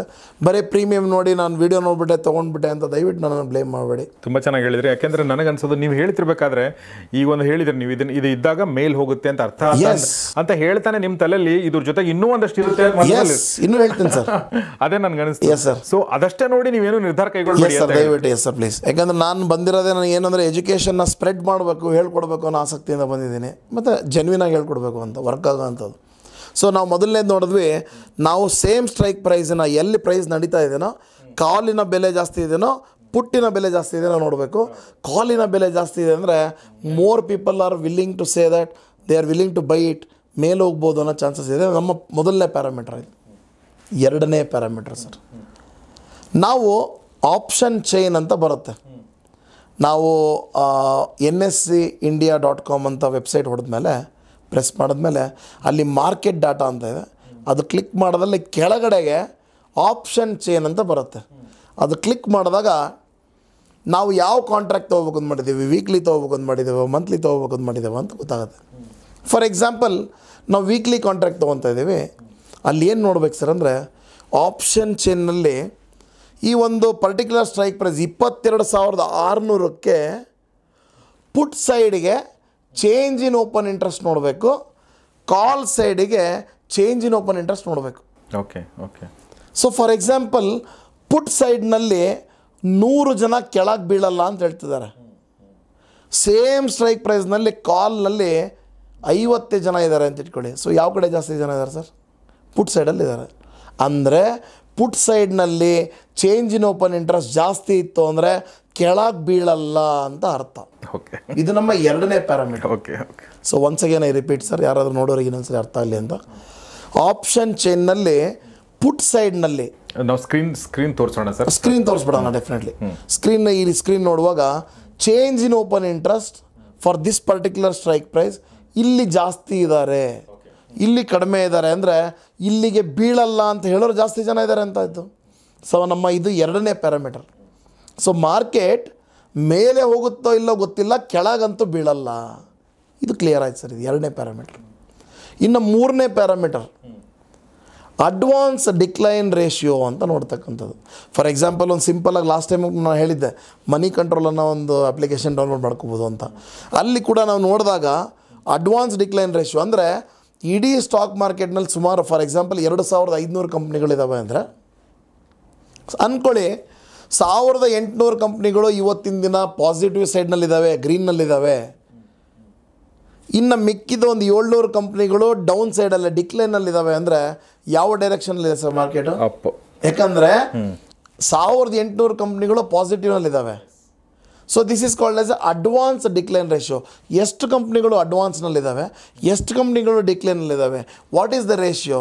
The ratio is more towards the bullish side. ಇದು ನಮ್ಮ ಮೂರನೇ ಪಾಯಿಂಟ್ ಸರ್. ಸರ್ ಅದು ಗೊತ್ತಾಗೋದು ಹೆಂಗಿದು ಈ ಇದು ಈ ಮನಿ ಕಂಟ್ರೋಲಲ್ಲಿ ಹೋದರೆ ಗೊತ್ತಾಗುತ್ತೆ, ಅಲ್ಲಿ ಸಿಕ್ಬಿಡುತ್ತೆ. ಇವನ್ ನಮಗೆ ವೆಬ್ಸೈಟ್ನಲ್ಲಿ ಹೋದಾಗೂ ಕೂಡ ನೋಡ್ಬೋದು. ನಿಫ್ಟಿ 50ನಲ್ಲಿ ಎಷ್ಟು ಕಂಪ್ನಿಗಳು ಅಡ್ವಾನ್ಸ್ ಮೇಲೆ ಹೋಗ್ತಾ ಇದ್ದಾವೆ, ಡಿಕ್ಲೈನಲ್ಲಿ ಎಷ್ಟಿದ್ದಾವೆ, ನಿಫ್ಟಿ 500ನಲ್ಲಿ ಏನಾಗ್ತಾ ಇದೆ, ಈ ಪರ್ಟಿಕ್ಯುಲರ್ ಎಲ್ಲ ಡೀಟೇಲ್ಸು ಸಿಗುತ್ತೆ ಸರ್. ಮನಿ ಕಂಟ್ರೋಲ್ ಒಂದರಲ್ಲಿ ಕೂಡ ಇನ್ಫ್ಯಾಕ್ಟ್ ನಾನು ಹೇಳಬೇಕು ಅಂದರೆ ನಮ್ಮ ಒಂದು ಚಾನಲ್ನಲ್ಲಿ ಮನಿ ಕಂಟ್ರೋಲ್ ಹೇಗೆ ಬಳಕೆ ಮಾಡಬೇಕು ಅಂತ ಅದ್ರ ಮೇಲೆ ಒಂದು ವಿಡಿಯೋ ಮಾಡಿ ತುಂಬ ಚೆನ್ನಾಗಿ ಇಷ್ಟಪಡ್ತಿದ್ದಾರೆ ಜನಗಳು. ಅದನ್ನೆಲ್ಲ ನಾವು ಲಿಂಕ್ ಕಳಿಸ್ತೀನಿ ಸರ್, ಡೆಫಿನೆಟ್ಲಿ ಆಮೇಲೆ ಅದನ್ನು ಡಿಸ್ಕ್ರಿಪ್ಷನ್ ಹಾಕಿರ್ತೀವಿ ಸರ್ ಡೆಫಿನೆಟ್ಲಿ. ಸೊ ಇದಾದ ನಂತರ 4ನೇ ಇಂಪಾರ್ಟೆಂಟ್ ಪಾಯಿಂಟ್ ಅಂದರೆ ಇಂಡಿಯಾ ವಿಕ್ಸ್ನ ನೋಡ್ಬೇಕು ಸರ್. ಇಂಡಿಯಾ ವಿಕ್ಸ್ ಇದೇನಿದು ವಿಕ್ಸ್ ಅಂತ ಅನ್ನಿಸ್ತಾ ಇದೆ. Vicks spelling VIX. Yes sir, not VICKS. ಇದು ಗಂಟ್ಲಿಗೆ ಹಚ್ಕೊಳೋದು ಇದಕ್ಕೇನ ಅದಲ್ಲ. ಸೊ ಇದೇನಂದರೆ ವಿಕ್ಸ್ ಅಂದರೆ ವಾಲಟೈಲಿಟಿ ಇಂಡೆಕ್ಸ್, VIX. ಇಂಡಿಯಾ ವಿಕ್ಸ್ ಅಂದರೆ ನಿಫ್ಟಿನಲ್ಲಿ ಎಷ್ಟು ವಾಲಟೈಲಿಟಿ ಕಾಣ್ಬೋದು ಒಂದು ವರ್ಷದಲ್ಲಿ ಅಂತ ಹೇಳುತ್ತೆ ಸರ್ ಇದು. ಸೊ ಜನರಲಿ ಏನಾಗುತ್ತೆ ಅಂದರೆ ಈ ಒಂದು ನಿಫ್ಟಿ ಮತ್ತು ಇಂಡಿಯಾ ವಿಕ್ಸ್ ಎರಡು ಈ ಪಾರ್ಕ್ನಲ್ಲಿ ಆಟ ಆಡ್ತಾರೆ ನೋಡ್ರಿ ಸಣ್ಣ ಮಕ್ಕಳು ಅಲ್ವಾ, ಸೀಸಾ ಆ ಥರ. ಇದು ನಿಫ್ಟಿ ಕೆಳಗಿದೆ ಅಂದರೆ ಇಂಡಿಯಾ ವಿಕ್ಸ್ ಮೇಲಿರುತ್ತೆ, ಇಂಡಿಯಾ ವಿಕ್ಸ್ ಕೆಳಗಿದೆ ಅಂದರೆ ನಿಫ್ಟಿ ಮೇಲಿರುತ್ತೆ. ಅಂದರೆ ಭಯದ ವಾತಾವರಣ ಕಡಿಮೆ ಇದ್ದರೆ ಏನಾಗುತ್ತೆ ಸರ್ ಮಾರ್ಕೆಟ್ನಲ್ಲಿ? ಬುಲಿಶ್ ಇರುತ್ತಲ್ಲ, ಆಫ್ಕೋರ್ಸ್ ಎಲ್ಲರಿಗೂ ಒಂದು ಧೈರ್ಯ ಇರುತ್ತೆ. ಸೊ ಇಂಡಿಯಾ ವಿಕ್ಸ್ ಕಡಿಮೆ ಇರಬೇಕು, ಈ ಒಂದು ನಿಫ್ಟಿ ಮತ್ತು ಮೇಲೆ ಇರುತ್ತೆ. ಇಂಡಿಯಾ ವಿಕ್ಸ್ ಮೇಲೆ ಮೇಲೆ ಮೇಲೆ ಹೋಗ್ತಾ ಇದೆ ಅಂದರೆ ಭಯವಾದ ವಾತಾವರಣ ಜಾಸ್ತಿ ಇದೆ ಅಂತ ಅರ್ಥ. ಸೊ ವಾಲಟೈಲಿಟಿ ಜಾಸ್ತಿ ಇದೆ ಅಂತಂದರೆ ಭಯ ಇದೆ. ಸೊ ನಾವೇನು ಮಾಡ್ಬೋದು ಅಂದರೆ ಈ ಇಂಡಿಯಾ ವಿಕ್ಸ್ನ ನೋಡ್ತಾ ಇರಬೇಕು. ಅದು ಎಲ್ಲಿ ನೋಡೋದು ಸರ್ ಇದನ್ನು? ಇದು ನಮ್ಮ ಒಂದು ಬ್ರೋಕರ್ ಅಪ್ಲಿಕೇಶನ್ ಯಾವುದ್ರಲ್ಲಾದರೂ ಆಯಿತು. ಇಂಡಿಯಾ ವಿಕ್ಸ್ ನಾವು ಹೆಂಗೆ ಮೊಬೈಲ್ನಲ್ಲಿ ನಮ್ಮ ಇಕ್ವಿಟಿನ ಸರ್ಚ್ ಮಾಡ್ತೇವೆ ಅದೇ ಥರ ಇಂಡಿಯಾ ವಿಕ್ಸ್ ಅಂತ ಟೈಪ್ ಮಾಡಿದ್ರೆ ಇಂಡಿಯಾ ವಿಕ್ಸ್ ಚಾರ್ಟ್ ಬಂದುಬಿಡುತ್ತೆ. ಓಕೆ, ಅಲ್ಲಿ ನಾವು ನೋಡ್ಕೋಬೋದು ಯಾವ ಪೊಸಿಷನಲ್ಲಿದೆ. ಫುಲ್ ಕೆಳಗೆ ಬಿದ್ದುಬಿಟ್ಟಿದೆ ಸರ್. ಒಂದು ವಾರದ ಅನಲೈಸ್ ಮಾಡ್ತಾಯಿದ್ದೀನಿ ಅಂದರೆ ಒಂದೊಂದು ಕ್ಯಾಂಡ್ಲ್ಗಳು ಒಂದೊಂದು ವಾರದವು, ಒಂದು ವರ್ಷದೆಲ್ಲ ಅನಲೈಸ್ ಮಾಡ್ತಿದ್ದೀನಿ ಸರ್. ಅಂದರೆ ಇಂಡಿಯಾ ವಿಕ್ಸ್ ಫುಲ್ ಕೆಳಗಿದೆ ಅಂದರೆ ಅರ್ಥ ಜನಕ್ಕೇನು ಭಯ ಇಲ್ಲ, ಮಾರ್ಕೆಟ್ ಮೇಲೆ ಹೋಗುತ್ತೆ ಅನ್ನೋದು ಒಂದು. ಅಟ್ ದ ಸೇಮ್ ಟೈಮ್ ನಾವು ಇನ್ನೊಂದು ಅರ್ಥ ಮಾಡ್ಕೋಬೇಕು, ಪೂರ್ತಿ ಕೆಳಗಿದೆ ಅಂದರೆ ಇದು ಮೇಲೆ ಹೋಗ್ಬೋದು ವಾಪಸ್ಸು ಅಂತ. ಸೊ ಇದು ಮೇಲೆ ವಾಪಸ್ ಹೋಗ್ಬೋದು ಅಂದರೆ ಏನರ್ಥ? ಮಾರ್ಕೆಟ್ ಕೆಳಗೆ ಬೀಳ್ಬೋದು. ಸೊ ಇಂಡಿಯಾ ವಿಕ್ಸ್ ಅನ್ನೋದು ಏನಂದರೆ ಇದು ಈ ಔಟ್ ಆಫ್ ದ ಮನಿ ಕಾಂಟ್ರಾಕ್ಟ್ಸ್ಗಳನ್ನ ಎಷ್ಟು ದೊಡ್ಡವರು ಸರಿ ಎಲ್ಲ ಈಗ ಸ್ಟಾಕ್ ಮಾರ್ಕೆಟ್ನಲ್ಲಿ FIS DISನವರು ಈ ದೂರದ ಕಾಂಟ್ರಾಕ್ಟ್ಸ್ಗಳನ್ನ ಬೈ ಸೆಲ್ ಮಾಡ್ತಾ ಇರ್ತಾರೆ. ಆ ಬೇಸಿಸ್ ಮೇಲೆ ಇಂಡಿಯಾ ವಿಕ್ಸ್ ಡಿಸೈಡ್ ಆಗುತ್ತೆ. ಸೊ ಈ 4 ಪ್ಯಾರಾಮೀಟರ್ ಅಂತೂ ಬೇಕೇ ಬೇಕು.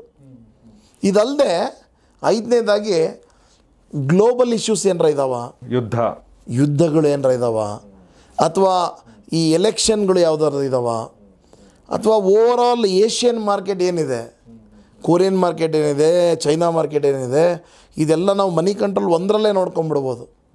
ಏಷ್ಯನ್ ಮಾರ್ಕೆಟ್ಸ್ ಯಾವ ಥರ ಬಿಹೇವ್ ಮಾಡ್ತಾ ಇದೆ, ಅಥವಾ ಯಾವ್ದಾರು ವಾರ್ಗಳಿದಾವ, ಈ ಥರದ್ದೆಲ್ಲ ನೋಡಿಕೊಂಡ್ರೆ ಒಂದು ಸೆಂಟಿಮೆಂಟ್ಸ್ ಗೊತ್ತಾಗುತ್ತೆ. ಯಾವುದೇ ರೀತಿಯ ಭಯ ಪಡೋ ಅಂಥ ಒಂದು ಪರಿಸ್ಥಿತಿ ಇಲ್ಲ. ಈಗ market can be stable or slightly ಬುಲ್ಲಿಶೋ, ಸ್ಲೈಟ್ಲಿ ಬೇರಿಶೋ. ಅದಕ್ಕೆ ತಕ್ಕ ಹಾಗೆ ನಾವು ಸ್ಟ್ರಾಟಜಿಗಳನ್ನು ಮಾಡಬೇಕು. ಮೇಲೆ ಹೋಗುತ್ತೆ ಅಂದರೆ ಯಾವ್ದು ಮಾಡಬೇಕು ಸ್ಟ್ರಾಟಜಿ, ಕೆಳಗೆ ಬಿದ್ದೇ ಬೀಳುತ್ತೆ ಅಂದರೆ ಯಾವ ರೀತಿ ನಾವು ಸ್ಟ್ರಾಟಜಿ ಮಾಡಬೇಕು. ಏನೂ ಸುಖ ಇಲ್ಲ ಸರ್ ಮಾರ್ಕೆಟ್ನಲ್ಲಿ, ಅಲ್ಲೇ ಇರುತ್ತೆ. ಒಂಥರ ಮಗು ತೊಟ್ಲು ಥರ ತೂಗ್ತಾ ಇರುತ್ತೆ, ಇಲ್ಲೊಂದು ಸ್ವಲ್ಪ ಹೋದಂಗೆ ಮಾಡುತ್ತೆ, ಇಲ್ಲೊಂದು ಸ್ವಲ್ಪ ಬಂದಂಗೆ ಮಾಡುತ್ತೆ. ಈ ರೀತಿ ಇದ್ದಾಗ ಹೇಗೆ ದುಡ್ಡು ಮಾಡಬೇಕು? 100% ಮಾಡ್ಬೋದು ಸರ್. ಬಿದ್ದರೂ ಮಾಡ್ಬೋದು, ಮಾರ್ಕೆಟ್ ಮೇಲೆ ಹೋಗುತ್ತೆ ಅಂದ್ರೂ ಮಾಡ್ಬೋದು, ಕೆಳಗೆ ಬಿದ್ದರೂ ದುಡ್ಡು, ಮಾರ್ಕೆಟ್ ಅಲ್ಲೇ ಇದ್ರೂ ದುಡ್ಡು. ಯಾಕೆ ಟೆನ್ಷನ್ ಮಾಡ್ಕೊಂಡು ಕೆಲವೊಬ್ರು ಅದೇ ಹೇಳ್ತಿರ್ತಾರೆ, ನಾನು ಅದೇ ಯಾವಾಗ ಹೇಳೋದು ಅಂದರೆ ಎಲ್ಲರಿಗೂ ಆಸೆ ಅನ್ನೋದು ಇರಲೇಬೇಕು ಸರ್. ನಾವೇನು ಯಾರು ಋಷಿ ಮುನಿಗಳು ಯಾರೂ ಇಲ್ಲ ಇಲ್ಲಿ, ಎಲ್ಲರಿಗೂ ಆಸೆ ಇರುತ್ತೆ. ಬಟ್ ಆದಷ್ಟು ಮಟ್ಟಿಗೆ ಅತಿಯಾದ ಆಸೆನ ನಿಲ್ಲಿಸ್ಬಿಟ್ರೆ ಮನಿ ಡೆಫಿನೆಟ್ಲಿ ಸ್ಟಾಕ್ ಮಾರ್ಕೆಟ್ನಲ್ಲಿ ಸಿಕ್ಕೇ ಸಿಗುತ್ತೆ. ಅತಿಯಾದ ಆಸೆ ಒಂದಿರಬಾರ್ದು ಮತ್ತು ಕಡಿಮೆ ಟೈಮಲ್ಲಿ ಜಾಸ್ತಿ ಲಾಭ ಮಾಡಬೇಕು. ಅದಂತೂ most dangerous sir, most poison ಅಂತಲೇ ಅಂತ ಅದು. ಭಾಳ ಬೇಗ ನಾನು ಕುಬೇರ ಆಗಿಬಿಡ್ತೀನಿ ಅಂತ ಹೋಗ್ತಾರೆ, ಅದು ಮಾರ್ಕೆಟಿಗೆ ದುಡ್ಡು ಕೊಟ್ಟು ಹೋಗೋದು ಗ್ಯಾರಂಟಿ. ಕರೆಕ್ಟ್. ಯಾಕಂದರೆ ಸ್ಟಾಪ್ ಲಾಸ್ಗಳನ್ನು ಇಡ್ತಾರೆ ಸರ್. ನಾನು ಎಷ್ಟು ನೋಡಿದ್ದೀನಿ ಸ್ಟೂಡೆಂಟ್ಸ್, ಸಾವಿರಾರು ಜನಕ್ಕೆ ನೋಡಿದ್ದೀನಿ. ಏನಾಗುತ್ತೆ, ಸ್ಟಾಪ್ ಲಾಸ್ ಅಂತ ಕೆಲವರು ಇಡ್ತಾ ಇರ್ತಾರೆ ಮೊದಲೆಲ್ಲ. ಅದೇನಾಗುತ್ತೆ, ಇಲ್ಲಿಗೆ 92ಕ್ಕೆ ಬೀಳಲ್ಲ, 100 ರೂಪಾಯಿಂದ 92ಕ್ಕೆ ಬೀಳಲ್ಲ ಅಂತ ಸ್ಟಾಪ್ ಲಾಸ್ ಇಟ್ಟಿರ್ತಾರೆ.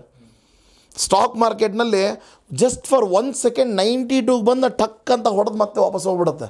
ಅಯ್ಯೋ ದುಡ್ಡು ಹೋಗ್ಬಿಡ್ತು ನೋಡಿ, ಒಂದು ಸ್ವಲ್ಪ ಕೆಳಗಿಡಬೇಕಿತ್ತು ನಾನು ಸ್ಟಾಪ್ ಲಾಸ್ನ ಅಂತ ಅನ್ಕೊತಾರೆ. ಸೊ ಈ ಸ್ಟಾಪ್ ಲಾಸ್ಗಳ ರಗಳೆ ಬೇಡ, ಹೆಡ್ಜಿಂಗ್ ಮಾಡಿಕೊಂಡು ಸೇಫ್ ಗಾರ್ಡ್ ಮಾಡಿಕೊಂಡು ಕಡಿಮೆ ಬರಲಪ್ಪ ನಂಗೆ ದೇವ್ರೆ, ಬಟ್ ನನಗೆ ಕನ್ಸಿಸ್ಟೆಂಟಾಗಿ ಬರಲಿ, ನನ್ನ ಕ್ಯಾಪಿಟಲ್ ಕಳ್ಕೊಬಾರ್ದು ನಾನು ಅನ್ನೋ ಮನಸ್ಥಿತಿ ಇದ್ದರೆ ಭರ್ಜರಿ ಚೆನ್ನಾಗಿ ದುಡ್ಡು ಬರುತ್ತೆ.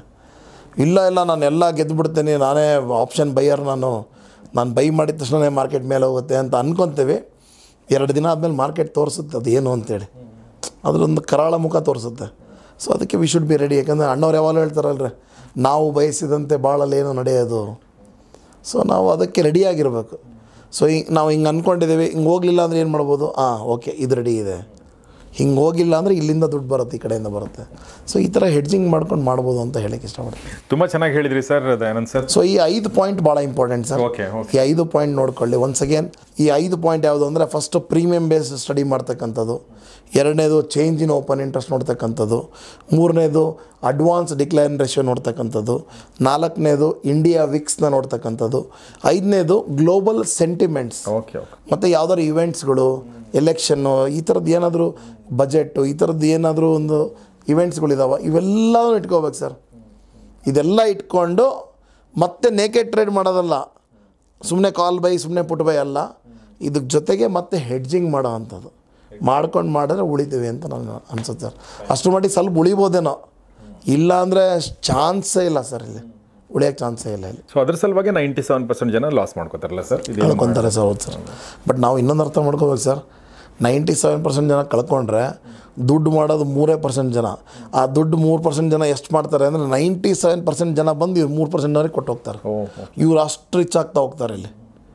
ಸೊ ಅಷ್ಟು ಜನ ಏನಿರಲ್ಲ, ನಾವೆಲ್ಲ ಫಸ್ಟ್ ಒಂದು ಸ್ವಲ್ಪ ಈಗೋ ಬಿಡಬೇಕಾಗ್ತದೆ ಸರ್. ನನ್ನ ಪ್ರಕಾರ ನನಗೆ ಯಾರಾದರೂ ಈಗ ನನಗೆ ಒಂದು ಏನಾರು ಹೇಳ್ಕೊಡ್ತೀನಿ ಬನ್ನಿರಿ ಅಂದರೆ ಬೇಕಿದ್ರೆ ಡೆಫಿನೆಟ್ಲಿ ಕೆಳಗಡೆ ಕೂತ್ಕೊಂಡು ಕಲ್ತ್ಕೊಂಬರ್ತೀನಿ. ಯಾಕಂದರೆ ಅದು ಆ ಥರ ಬರಬೇಕು ಅಂತ ನಾನು ಹೇಳೋದು. ಯಾಕಂದರೆ ಇಲ್ಲ ನನಗೆಲ್ಲ ಗೊತ್ತು, ನಾನು ಇಷ್ಟೊಂದು ಡಿಗ್ರಿ ಓದಿದ್ದೀನಿ ಹಿಂಗೆ ಅಂದರೆ ನಡೆಯಲ್ಲ. ಮಾರ್ಕೆಟೇ ಕಲಿಸುತ್ತೆ ಸರ್. ಒಂದು ಕಳ್ಕೊಂಡು ಕಲಿಬೇಕು, ಇಲ್ಲ ಕಲ್ತವ್ರ ಹತ್ರ ಇಲ್ಲ ಗಳಿಸೋರ ಹತ್ರ ಕಲಿಬೇಕು ಸರ್. 2 ಪಾಯಿಂಟ್. ರೆಕಾರ್ಡ್ ಸಂಖ್ಯೆಯಲ್ಲಿ ಜನ ಸ್ಟಾಕ್ ಮಾರ್ಕೆಟ್ಗೆ ಎಕ್ಸಾಕ್ಟ್ಲಿ ಎಂಟ್ರಿ ಕೊಡ್ತಾ ಇದ್ದಾರೆ. ಎಕ್ಸಾಕ್ಟ್ಲಿ. ಮತ್ತು ಸಿಪ್ ಮೂಲಕ ಸುಮಾರು ದಿನಕ್ಕೆ 550 ಕೋಟಿ ಬರ್ತದೆ, ಇನ್ವೆಸ್ಟ್ ಆಗ್ತಾ ಇದೆ ಅನ್ನೋ ಮಾತನ್ನು ಕೇಳಿದ್ರಿ. ಮತ್ತು ನೀವು ಒಂದಷ್ಟು ಏನು ಪಿಕ್ಚರ್ಗಳನ್ನ ತೋರಿಸ್ತಾ ಇದ್ದೀರಾ, ಅಂದರೆ ನೀವು ರೋಸಿ ಪಿಕ್ಚರ್ ತೋರಿಸ್ತಾ ಇದ್ದೀರಾ, ಬಟ್ ಅದರೊಳಗಡೆ ಇರುವಂಥ ಒಂದಷ್ಟು ಕರಾಳ ಮುಖಗಳನ್ನು ಕೂಡ ನೀವು ತೋರಿಸ್ತೀರಾ, ಎರಡೂ ನೀವು ಹೇಳ್ತೀರಾ. ಆದರೂ ಕೂಡ ಮ್ಯಾಕ್ಸಿಮಮ್ ಇದರಲ್ಲಿ ಲಾಭ ಮಾಡ್ಬೋದು ಒಳ್ಳೆ ಸ್ಟ್ರಾಟಜಿನ ಮೂಲಕ ಹೋದ್ರೆ ಅನ್ನೋ ಮಾತನ್ನು ನೀವು ಹೇಳಿದ್ರಿ.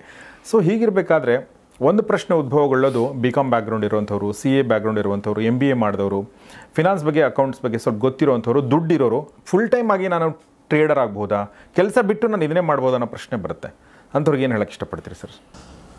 ಸರ್ ಇದು ಏನಂದರೆ ಫುಲ್ ಟೈಮ್ ಟ್ರೇಡಿಂಗಿಗೆ ಬರ್ತೀನಿ ಅನ್ನೋದು ಮೋಸ್ಟ್ ಒಂಥರ ಭಾಳ ರಾಂಗ್ ಡಿಸಿಷನ್ ಅಂತ ನಾನು ಹೇಳ್ತೀನಿ ಸರ್. ಓಕೆ. ಯಾಕಂದರೆ ಫಾರ್ ಎಕ್ಸಾಂಪಲ್ 50,000 ಇನ್ಕಮ್ ಇದೆ ಅವರಿಗೆ, ಅಂದರೆ ಸ್ಯಾಲ್ರಿ ಬರ್ತಾಯಿದೆ 50,000 ಅಂತ ಇಟ್ಕೊಳ್ಳಿ. ಎಷ್ಟು ಸಾವಿರ ಇರ್ಬೋದು, 30 ಇರ್ಬೋದು, 50 ಇರ್ಬೋದು, 1 ಲಕ್ಷ ಇರ್ಬೋದು, what ever it is. So ಆ ಒಂದು ಟ್ರೇಡಿಂಗ್ ಬ್ಯಾಕ್ಗ್ರೌಂಡ್ ಇರೋಲ್ಲ, ಸುಮ್ಮನೆ ಯಾವುದೋ ಒಂದಿಷ್ಟು ವೀಡಿಯೋಗಳು ನೋಡಿಬಿಟ್ಟಿರ್ತಾರೆ ಯೂಟ್ಯೂಬ್ನಲ್ಲಿ ಅಲ್ಲಿ ಇಲ್ಲಿ, ನಾನು ಅಲ್ಲ ಸಿಕ್ಕಾಪಟ್ಟೆ ದುಡ್ಡಿದೆ ಮಾಡ್ತೀನಿ. ಯಾಕಂದರೆ ಈಗ ನೋಡ್ತಕ್ಕಂಥದ್ದು ಒಂದು ಬುಲ್ಲಿಶ್ ರ್ಯಾಲಿ ಮಾರ್ಕೆಟ್ ಬರೀ ಮೇಲೆ ಹೋಗ್ತಾಯಿದೆ, ಮುಟ್ಟಿದ್ದೆಲ್ಲ ಚಿನ್ನ ಆಗ್ತಾಯಿದೆ. ಆದರೆ ಇನ್ನೊಂದು ಮುಖ ಇದೆ ಅದರಲ್ಲಿ, ಕೆಳಗೆ ಬಿದ್ದಾಗ ಏನು ಮಾಡ್ತೀರಿ, ಅದು ಇಂಪಾರ್ಟೆಂಟ್ ಫಸ್ಟ್ ಪಾಯಿಂಟ್. 2ನೇದು, ನಮ್ಮ ಇನ್ಕಮ್ 50,000 ರೂಪಾಯಿ ಒಂದು ತಿಂಗಳಿಗೆ ಸ್ಯಾಲ್ರಿ ಇದೆ ಅಂದರೆ ಅಟ್ಲೀಸ್ಟ್ ಪೇಪರ್ ಟ್ರೇಡಿಂಗ್ ಅಂತ ಮಾಡ್ಬೋದು ನಾವು. ಅಂದರೆ ನಮ್ಮ ಹತ್ರ ದುಡ್ಡು ಹಾಕೋ ಅವಶ್ಯಕತೆ ಇಲ್ಲ, ಈ ಸೆನ್ಸಿಬಲ್ ಯೂಸ್ ಮಾಡಿಕೊಂಡು ನಾವು ನಮ್ಮ ಹತ್ರ ದುಡ್ಡಿದ್ದರೆ ನಾವು ಏನು ಟ್ರೇಡ್ ಮಾಡ್ತಿದ್ವಿ ಅಂತ ಅಂದ್ಕೊಂಡು ಪೇಪರ್ ಟ್ರೇಡ್ ಮಾಡ್ಬೋದು. ಹೆಂಗೆ ಸರ್ ಅದು ಪೇಪರ್ ಟ್ರೇಡ್ ಮಾಡೋದು? ಪೇಪರ್ ಟ್ರೇಡ್ ಹೆಂಗೆ ಅಂದರೆ ಸೆನ್ಸಿಬಲ್ ಅಂತ ಬರುತ್ತೆ ಸರ್, ಸೆನ್ಸಿಬಲ್ ಸೆನ್ಸಿಬಲ್ ಅಂತ. ಅದರಲ್ಲಿ ಮಾಡ್ಬೋದು. ಇನ್ನೊಂದು 2-3 ಸಾಕಷ್ಟು ಆ್ಯಪ್ಸ್ಗಳಿದ್ದಾವೆ. ಅಂದ್ರೆ ಒಂಥರ ಗೇಮ್ ಅದು ಆಟ. No game sir, real investment ಮಾಡಿದಾಗೆ ಇರುತ್ತೆ. ಬಟ್ ನೀವು ದುಡ್ಡಿರಲ್ಲ, ದುಡ್ಡಿರಲ್ಲ. ಓಕೆ, ನಿಮ್ಮ ಹತ್ರ ಒಂದು 10 ಲಕ್ಷ ದುಡ್ಡಿದ್ರೆ ಏನು ಮಾಡ್ತಿದ್ರಿ ನೀವು? ಸರ್ ನಾನು ಇವತ್ತು ರಿಲಯನ್ಸ್ ತೊಗೊತಿದ್ದೆ ಸರ್, ಇದಕ್ಕೆ ಈ ರೀತಿ ಹೆಡ್ಜ್ ಮಾಡ್ತಾ ಇದ್ದೆ, ಪುಟ್ ಬೈ ಮಾಡ್ತಾ ಇದ್ದೆ, ಕಾಲ್ ಸೆಲ್ ಮಾಡ್ತಾ ಇದ್ದೆ, ಫ್ಯೂಚರ್ ತೊಗೊಂಡು ಏನಾದರೂ ನೀವೇನು ಸ್ಟ್ರಾಟಜಿ ಕಲ್ತಿದ್ದೀರ ಅದನ್ನು ಅಲ್ಲಿ ಹಾಕಿ ನೀವು ರಿಯಲ್ ಆಗಿದ್ದರೆ ಏನಾಗುತ್ತಲ್ಲ ರಿಯಲ್ ಟೈಮ್ನಲ್ಲಿ ಅದನ್ನೇ ಎಕ್ಸಾಕ್ಟ್ ಪಿಕ್ಚರ್ ಕೊಡುತ್ತದು. ಸೊ ನಾವು 50,000 ನಾವು ಲಾಭ ಮಾಡ್ತೀವಿ, 50,000 ಸ್ಯಾಲ್ರಿ ಇದೆ ಅಂದರೆ ಅಟ್ಲೀಸ್ಟ್ 1 ಲಕ್ಷ ನೀವು ಪ್ರಾಫಿಟ್ ಪ್ರತಿ ತಿಂಗಳಂಗೆ 6 ತಿಂಗಳು ಮಾಡಿ ತೋರಿಸ್ಕೋಬೇಕು ನಿಮಗೆ ನೀವೇ. ಸೆನ್ಸಿಬಲ್ ಮೂಲಕ ಪೇಪರ್ ಟ್ರೇಡ್ ಮಾಡಿಕೊಂಡು ಮಾಡಿ ನಿಮಗೆ ನೀವೇ ಅವಲೋಕನ ಮಾಡ್ಕೊಂಡು, ಎಸ್ ನನಗೆ ಸ್ಯಾಲ್ರಿ 50,000ಪ್ಪ, ನನಗೆ 50,000 ಅಲ್ಲ 1 ಲಕ್ಷ ನಾನು ಪ್ರಾಫಿಟ್ ಕನ್ಸಿಸ್ಟೆಂಟಾಗಿ 6 ತಿಂಗಳು ಮಾಡ್ತಾಯಿದ್ದೀನಿ ಅಂದರೆ ಮಾತ್ರ he is ready for quitting the job and taking the profession as A trader. Beautiful sir, beautiful. So ಯಾಕಂದ್ರೆ ಏನಾಗುತ್ತೆ, ಭಾಳಷ್ಟು ಜನಕ್ಕಂತರ ಇದು ಸ್ಟಾಕ್ ಮಾರ್ಕೆಟ್ ಬಿಗಿನರ್ಸ್ ಲಕ್ ಅಂತ ಸರ್. ಬಂದ ತಕ್ಷಣ ಬಾ ಅಂತ ಒಂದು ಸ್ವಲ್ಪ ದುಡ್ಡು ಕೊಟ್ಬಿಡುತ್ತೆ. ಅವ್ರಿಗೇನಂದರೆ ಇಷ್ಟು ದುಡ್ಡು ಬಂದುಬಿಡ್ತಲ್ಲ ನನಗೆ, ನಾ ಇನ್ನೊಂದಿಷ್ಟು ದುಡ್ಡು ತೊಗೊಂಬಂದು ಹಾಕ್ಬಿಟ್ರೆ ಇನ್ನೂ ಬಂದುಬಿಡುತ್ತಲ್ಲ ಅಂದ್ಕೊಂಡು ಅಲ್ಲಿ ಇಲ್ಲಿ ದುಡ್ಡೆಲ್ಲ ಇಸ್ಕೊಂಬಂದು ಸಾಲ ತೊಗೊಂಬಂದು ಟ್ರೇಡಿಂಗ್ ಹಾಕ್ತಾರೆ. ಕೊನೆಗೆ ಎಲ್ಲ ಕಳ್ಕೊಂಬಿಟ್ಟು ಮನೆಗೆ ಹೋಗೋಂಥ ಕೆಲಸ ಆಗ್ತದೆ. ದಯವಿಟ್ಟು ಅದನ್ನು ಮಾಡಬೇಡ್ರಿ. ಸೊ ಇಮ್ಮಿಡಿಯೇಟಾಗಿ 1 ತಿಂಗಳಿಗೆ 2 ತಿಂಗಳಿಗೆ ಖುಷಿಯಲ್ಲಿದ್ದಾಗ ನಾವು ಡಿಸಿಷನ್ ತೊಗೋಬಾರ್ದು ಅಂತಾರೆ, ಬೇಜಾರದಾಗಿದ್ದಾಗ ಡಿಸಿಷನ್ ತೊಗೋಬಾರ್ದು ಅಂತಾರೆ. ಅದೇ ರೀತಿ ಸ್ಟಾಕ್ ಮಾರ್ಕೆಟ್ನಲ್ಲಿ ಇಮ್ಮಿಡಿಯೇಟಾಗಿ ಬಂದ ತಕ್ಷಣ ಲಾಭ ಬಂತು, ನಾನು ಜಾಬ್ ಬಿಟ್ಬಿಡ್ತೀನಿ, ನಮ್ಮ ಬಾಸ್ ಬೈತಾರಪ್ಪ ನನಗೆ, ಮ್ಯಾನೇಜರ್ ಬೈತಾರೆ ನನಗೆ ಅಂತ ಅಂದ್ಕೊಳೋದ್ಕಿಂತ ಕನ್ಸಿಸ್ಟೆಂಟಾಗಿ ಒಂದು 6 ತಿಂಗಳು ಮಾಡಿ ತೋರಿಸ್ಕೊಳ್ಳಿ ನಿಮಗೆ ನೀವೇ. Then only you are ready for the trading. 1 point sir, ಆ ಒಂದು ವೆಬ್ಸೈಟ್ ಅಡ್ರೆಸ್ ಕೂಡ ನನಗೆ ಕೊಡಿ ಸರ್, ಸೆನ್ಸಿಬಲ್ದು. ಅದನ್ನು ಕೂಡ ನಾನು ಸ್ಕ್ರೀನ್ಶಾಟ್ ಅದರದ್ದೊಂದು ವೆಬ್ಸೈಟ್ ಲಿಂಕ್ ಡಿಸ್ಕ್ರಿಪ್ಷನ್ ಹಾಕಿದ್ದೀನಿ, ದಯವಿಟ್ಟು ಅಲ್ಲಿ 2-3 ವೆಬ್ಸೈಟ್ಗಳು ಇದೆ ಸರ್, ಅವೆರಡರದ್ದು ನಿಮಗೆ ಕೊಡ್ತೀನಿ ಡಿಸ್ಕ್ರಿಪ್ಷನಲ್ಲಿ ಹಾಕಿರಿ ಅದನ್ನು. ಎಸ್, ಒಂದು. ಎರಡನೇದು proper knowledge of technical analysis, ಅಂದರೆ ಕ್ಯಾಂಡಲ್ ಸ್ಟಿಕ್ಸ್ನ ಹೇಗೆ ಓದೋದು, ಯಾವ ಕ್ಯಾಂಡಲ್ ಸ್ಟಿಕ್ಸಿನ ಪ್ರಾಮುಖ್ಯತೆ ಏನು, ಹ್ಯಾಮರ್ ಅಂದ್ರೇನು, ಹರಾಮಿ ಅಂದ್ರೇನು, ಬುಲ್ಲಿಶ್ ಎನ್ಗಲ್ಫಿಂಗ್ ಅಂದ್ರೇನು, evening star, morning star, hanging man, ಈ ಥರದ್ದು ಎಲ್ಲದ್ರ ಬಗ್ಗೆ ನಾಲೆಜ್ ಬೇಕು. ಏನು ಸರ್ ಇವೆಲ್ಲ ಹೆಸರುಗಳು? ಇವೆಲ್ಲ ಕ್ಯಾಂಡಲ್ ಸ್ಟಿಕ್ಸ್ ಪ್ಯಾಟರ್ನ್ಗಳು ಸರ್. ಸೊ ಒಂದೊಂದು ಪ್ಯಾಟರ್ನ್ಗಳು, ಈಗ ಫಾರ್ ಎಕ್ಸಾಂಪಲ್ಲು ಕ್ಯಾಂಡಲ್ ಸ್ಟಿಕ್ಸು ಭಾಳ ಜಾಸ್ತಿ ಪ್ರಾಮುಖ್ಯತೆ ಕೊಡಲ್ಲ, ಯಾಕಂದರೆ ನಾವು ಚಾಣಕ್ಯ ಅನಾಲಿಸಿಸ್ ಬ್ರಹ್ಮಾಸ್ತ್ರ ಥರ ಉಪಯೋಗಿಸ್ತೀವಿ, ಅದ್ರ ಮುಂದೆ ಇವೆಲ್ಲ ಸಣ್ಣದು ಅನಿಸ್ಬಿಡುತ್ತೆ. ಬಟ್ ಆದರೂ ಕೂಡ ಇದ್ರ ಬಗ್ಗೆ knowledge very very important. Okay, market ಬೀಳ್ತಾ ಇದೆ, ತಳ ಹತ್ತಾ ಇದೆ. ಯಾರೋ ಬಂದು ಕೇಳ್ತಾರೆ, ಸರ್ ಮಾರ್ಕೆಟ್ ಯಾವಾಗ ಮೇಲೆ ಹೋಗುತ್ತೆ ಅಂತ ಕೇಳ್ತಾರೆ ಸರ್. ಹೇಳಬೇಕು, ತಡೀರಿ, ಒಂದು ಹ್ಯಾಮರರ ಫಾರ್ಮ್ ಆಗಲಿ, ಇನ್ವರ್ಟೆಡ್ ಹ್ಯಾಮರರ ಫಾರ್ಮ್ ಆಗಲಿ, ಬುಲ್ಲಿಶ್ ಎನ್ಗಲ್ಫಿಂಗ್ ಬರಲಿ, ಬುಲ್ಲಿಶ್ ಮಾರುಬೋಜು ಬರಲಿ, ಅಥವಾ ಬುಲ್ಲಿಶ್ ಹರಾಮಿ ಬರಲಿ, ಇಲ್ಲ ಮಾರ್ನಿಂಗ್ ಸ್ಟಾರ್ ಬರಲಿ, ಇಲ್ಲ ಪಿಯರ್ಸಿಂಗ್ ಲೈನ್ ಬರಲಿ, ಈ ಥರ ಕ್ಯಾಂಡಲ್ಸ್ಗಳು ಬಂದರೆ ಮಾತ್ರ ಜಾಪನೀಸ್ ಟೆಕ್ನಿಕ್ ಪ್ರಕಾರ ಮೇಲೆ ಹೋಗುತ್ತೆ ಅಂತ ಅರ್ಥ ಸರ್ ಮಾರ್ಕೆಟ್. ಸೊ ಇದ್ರದ್ದು ನಾಲೆಜ್ ಬೇಕು, ಇಂಡಿಕೇಟರ್ಸ್ಗಳ ನಾಲೆಜ್ ಬೇಕು, ಅದ್ರ ಜೊತೆಗೆ ಹೆಡ್ಜಿಂಗ್ ನಾಲೆಜ್ ಬೇಕು. ಎಲ್ಲ ತೊಗೊಂಡು ಮಿಶ್ರಣ ಮಾಡಿದಾಗೆ ಒಬ್ಬ ಒಳ್ಳೆ ಇನ್ವೆಸ್ಟರ್ ಟ್ರೇಡರ್ ಆಗಕ್ಕೆ ಸಾಧ್ಯ. ನಾವು ಸಪ್ತಸ್ವರಗಳು ಅಂತ ಕರಿತೀವಿ ಸರ್. ಸ್ಟಾಕ್ ಮಾರ್ಕೆಟ್ನಲ್ಲಿ ಇರತಕ್ಕಂಥದ್ದು 7 ಸ್ವರಗಳು. ಒಂದು ಈಕ್ವಿಟಿ ಬೈ, ಒಂದು ಫ್ಯೂಚರ್ ಬೈ, ಒಂದು ಫ್ಯೂಚರ್ ಸೆಲ್, ಒಂದು ಕಾಲ್ ಬೈ, ಒಂದು ಕಾಲ್ ಸೆಲ್, ಒಂದು ಪುಟ್ ಬೈ, ಒಂದು ಪುಟ್ ಸೆಲ್. ಈ 7 ಸ್ವರಗಳ ಒಂದು ಜ್ಞಾನ ಇಟ್ಕೊಂಡ್ರೆ ಹೇಗೆ ಒಬ್ಬ ಗಾಯಕನೋ ಒಬ್ಬ ಮ್ಯೂಸಿಷಿಯನ್ ಆಗ್ಬೋದು, ಹಾಗೆ ಸ್ಟಾಕ್ ಮಾರ್ಕೆಟ್ನಲ್ಲಿ ಒಬ್ಬ ಒಳ್ಳೆ ಇನ್ವೆಸ್ಟರ್ ಟ್ರೇಡರ್ ಆಗ್ಬೋದು. ಸೊ ಇವೆಲ್ಲ ಮಾಡಿಕೊಂಡ ನಂತರ ರಿಯಲ್ ಲೈಫ್ನಲ್ಲಿ, ರಿಯಲ್ ಟ್ರೇಡಿಂಗ್ನಲ್ಲಿ ಆ BP ವೇರಿಯೇಷನ್ನ ಕಂಟ್ರೋಲ್ ಮಾಡೋದು ಗೊತ್ತಿರಬೇಕು. ಇಲ್ಲ ಮೇಲೆ ಹೋಯ್ತು, ಕೆಳಗೆ ಬಂತು BP ಮಷಿನ್ ಕಟ್ಕೊಂಡೆ ಟ್ರೇಡಿಂಗ್ ಮಾಡೋದು, that is not A trading sir. ಆ ಥರ ಎಲ್ಲ ರೆಡಿ ಆದಮೇಲೆ they can come for the trading ಅಂತ. ಭಾಳ ಬ್ಯೂಟಿಫುಲ್ ಅಡ್ವೈಸ್. ನನ್ನ ಪ್ರಕಾರ ಇದಕ್ಕಿಂತ ಬೆಸ್ಟ್ ಅಡ್ವೈಸ್ ಸಿಗೋಕ್ಕೆ ಸಾಧ್ಯ ಇಲ್ಲ ಫುಲ್ ಟೈಮ್ ಟ್ರೇಡರ್ ಆಗೋಕ್ಕೆ ಅಂತ ನನಗನ್ಸುತ್ತೆ. ಸರ್ ನಾನು ಒಂದು ಪ್ರಶ್ನೆ ಕೇಳಬೇಕು ಅಂದ್ಕೊಂಡೆ. ಈಗ ರಾಕೇಶ್ ಜುಂಜುನ್ವಾಲಾ ಬಗ್ಗೆ ಓದ್ತಾ ಇದ್ದೆ ಸರ್, ಇತ್ತೀಚೆಗೆ ತೀರ್ಕೊಂಡ್ರು. ಅವರು ತಮ್ಮ ಒಂದು ಸ್ಪೀಚಲ್ಲಿ ಅಥವಾ ಬಯೋಗ್ರಫಿನಲ್ಲಿ ಹೇಳಿರೋದು ನಾನು ಕೇಳಿದೆ. ನಾನು ಸುಮಾರು ಎಷ್ಟು ಸರ್ ಅವ್ರು ತುಂಬ ದುಡ್ಡು ಗಳಿಸಿದಾರಲ್ಲ, ಸುಮಾರು 50,000 ಕೋಟಿಗಿಂತ ಜಾಸ್ತಿ.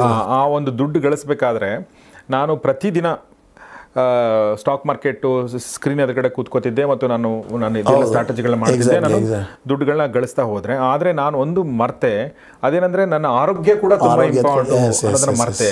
ನಾನು ಏನು ಮಾಡ್ತಿದ್ದೆ ಅಂತ ಅವ್ರು ಹೇಳಿದ್ದಾರೆ ಅಂದರೆ ಸರ್, ಒಂದು ವಿಸ್ಕಿ ಬಾಟಲು, ಒಂದು ವಿಸ್ಕಿ ಗ್ಲಾಸು ತುಂಬ ವಿಸ್ಕಿ, ಆಮೇಲೆ ಸಿಗರೇಟು, ಎರಡನ್ನೂ ಇಟ್ಕೊಂಡು ನಾನು ಮಾಡ್ತಾ ಇದ್ದೆ. ಏನು ಟೆನ್ಷನ್ ಆದಾಗ ಕುಡಿತಿದ್ದೆ, ಖುಷಿ ಆದಾಗ ಕುಡಿತಿದ್ದೆ, ಸಿಗರೇಟ್ ಸೇತಿದ್ದೆ, ಮಾಡಿ ನಾನು ಕರೋಡ್ಪತಿ ಆದೆ.